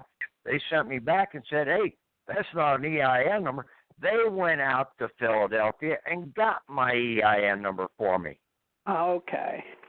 Yeah, just like when I called up Atlanta and complained about the all-capital name person being a dead Mortimain account, and I talked to one of the clerks there. She passed me up to her supervisor. I talked to her for about 5 minutes. She passed me up to the department head, talked to him for about 15, 20 minutes, ranting and raving about this deal. And he said, okay, I know what you need. I'll take care of it. Basically, 2 weeks later, out of Cincinnati, I got my estate EIN number. See, they know what the hell we need. And the IRS will work with you, basically, if you make enough waves. But you've got to be like Tippy Canoe and Tyler, too, and rock the boat. Okay. Exactly. Yeah. Yeah. So Well, yeah. I've been rocking the boat for years. Huh? Now, what is the third one now? Okay, you have 3. Okay, you have your estate, which you're going to close down. Okay, that's your Social Security estate. And that's all your driver's license, your marriage license, all of these usury. And see, they're all under the main charterer is the Social Security chartered vessel. Now, all other items are subcharters or sub-freighters in the process. Basically, they've taken your lifeboats off of your vessel, and they've used them out here on the seas of commerce of interest rates and riding the peaks and the valley of the interest rates. And that's the sea that we're operating on in this process. Okay. And then, so you've got the estate EIN, you've got your front man, your chief financial officer of your private bank as your individual banker, and then you have your estate EIN as your routing number to route the funds out of your Treasury inheritance account using your birth certificate. Now, if a man has a DD-214, okay, he's got another account, an SS account, that's held down in Puerto Rico, and that's under the selected service number. But it uses the same bank routing number, the Social Security routing number in the process, but it now becomes part of the estate in the process, and you will have those funds brought back ashore and deposited into the Treasury, and you can still use a DD-214 to draw funds out of the de jure Treasury as a military man. You also have another account down there in Puerto Rico, and that is your Medicare account. It's got a letter behind it. So you've got at least 2, if not 3, accounts down in Puerto Rico. And you need to bring them home and have the morticians, the men in black, go down and dig up those dead mortmain accounts, process them through the port of entry, either Kansas City or Philadelphia, and then rebury them either in the Treasury of Philadelphia or the auxiliary Western Treasury in Springfield, Missouri. Follow all that? It's taken me a long time to figure this all out. All right. Well, listen, people, it's very late. I know everyone's excited. Yeah. Try and get in there and get into... listen to a couple of calls that are on there. And then if you want to come in tomorrow night on the call or Sunday night, and then there'll be, I think next Wednesday, I think it goes to a different phone number then. Okay. So, but you should be able to pick up that number off the phone call. So, but and look at some of the documents and everything, and the SS4s that I have posted, and that template for getting the individual banker. Okay, that should help. And I'm sorry for taking so long tonight. No, that's okay. I want to thank you for coming on the show. And I don't know who brought you onto the show, but I want to thank them too. And I hope the listeners really got something out of the show tonight. Yeah. And the whole thing is, okay, we can help a lot of other people when we get this, okay? We've got funds that we will never be able to spend in our lifetime. So don't even ask the question, well, how much is in the account? You don't even worry about that. And in a lot of cases, you're best off to forgive and forget anything that's in the past, okay? You need to live in the present time and go forward. Exactly. Forget all the back stuff. They will take care of that. Let the dead bury the dead, as the old saying goes. Right. Well, it's like they say, forgive us the trespassers as you want them to forgive when you trespass. Yeah. So I'm hoping everyone enjoyed the show tonight. And, next Thursday, same time, same place. Tomorrow, don't forget, this is Patrick Devine, and he has the Yahoo group. You want to give them the name of your website real quick again? Okay, it's a Yahoo group, and it's We the People, all one word, _ that's the bottom dash line, and then shareholders with an S on the end of it, okay? So you should be able to find that if you get in. You'll have to have a Yahoo account, and then you just sign up there, and basically it's an automatic. You determine whether you want to get the emails and groups or whatever, or no emails at all, and you just want to access the files and the audios that are there. Or you go into eConcurrent, that's the letter E, and then concurrent, okay, .com, and then /Devine, and then that's the parent, and there's folder, and then there's files, audios, and several different things there too that you can access. And most of them, the latest ones are always down at the bottom of those folders. Okay, and you want to give your phone number again for the show one more time? Okay, for the show tomorrow night, okay, it is 559. Let me check. I'm pretty sure it's 559. Either 9 or 4. Okay. Yeah. 726 1200. Okay. And then the PIN number is 111106 pound. Okay. All right, everybody. Well, we're going to call it a night because I am extremely tired. And anyone who needs to talk to me, you can call me tomorrow because I'm going to bed. I'm so tired. But thank you for being on the show. You've been a blessing and a godsend. Everyone, have a good night, and I hope you enjoyed the show. Yeah, please pass the word, okay? We're out here to try and help our fellow mankind, okay? Great Thank show. you very much. Okay. Thank you. Good night. All right. Good night. Good night.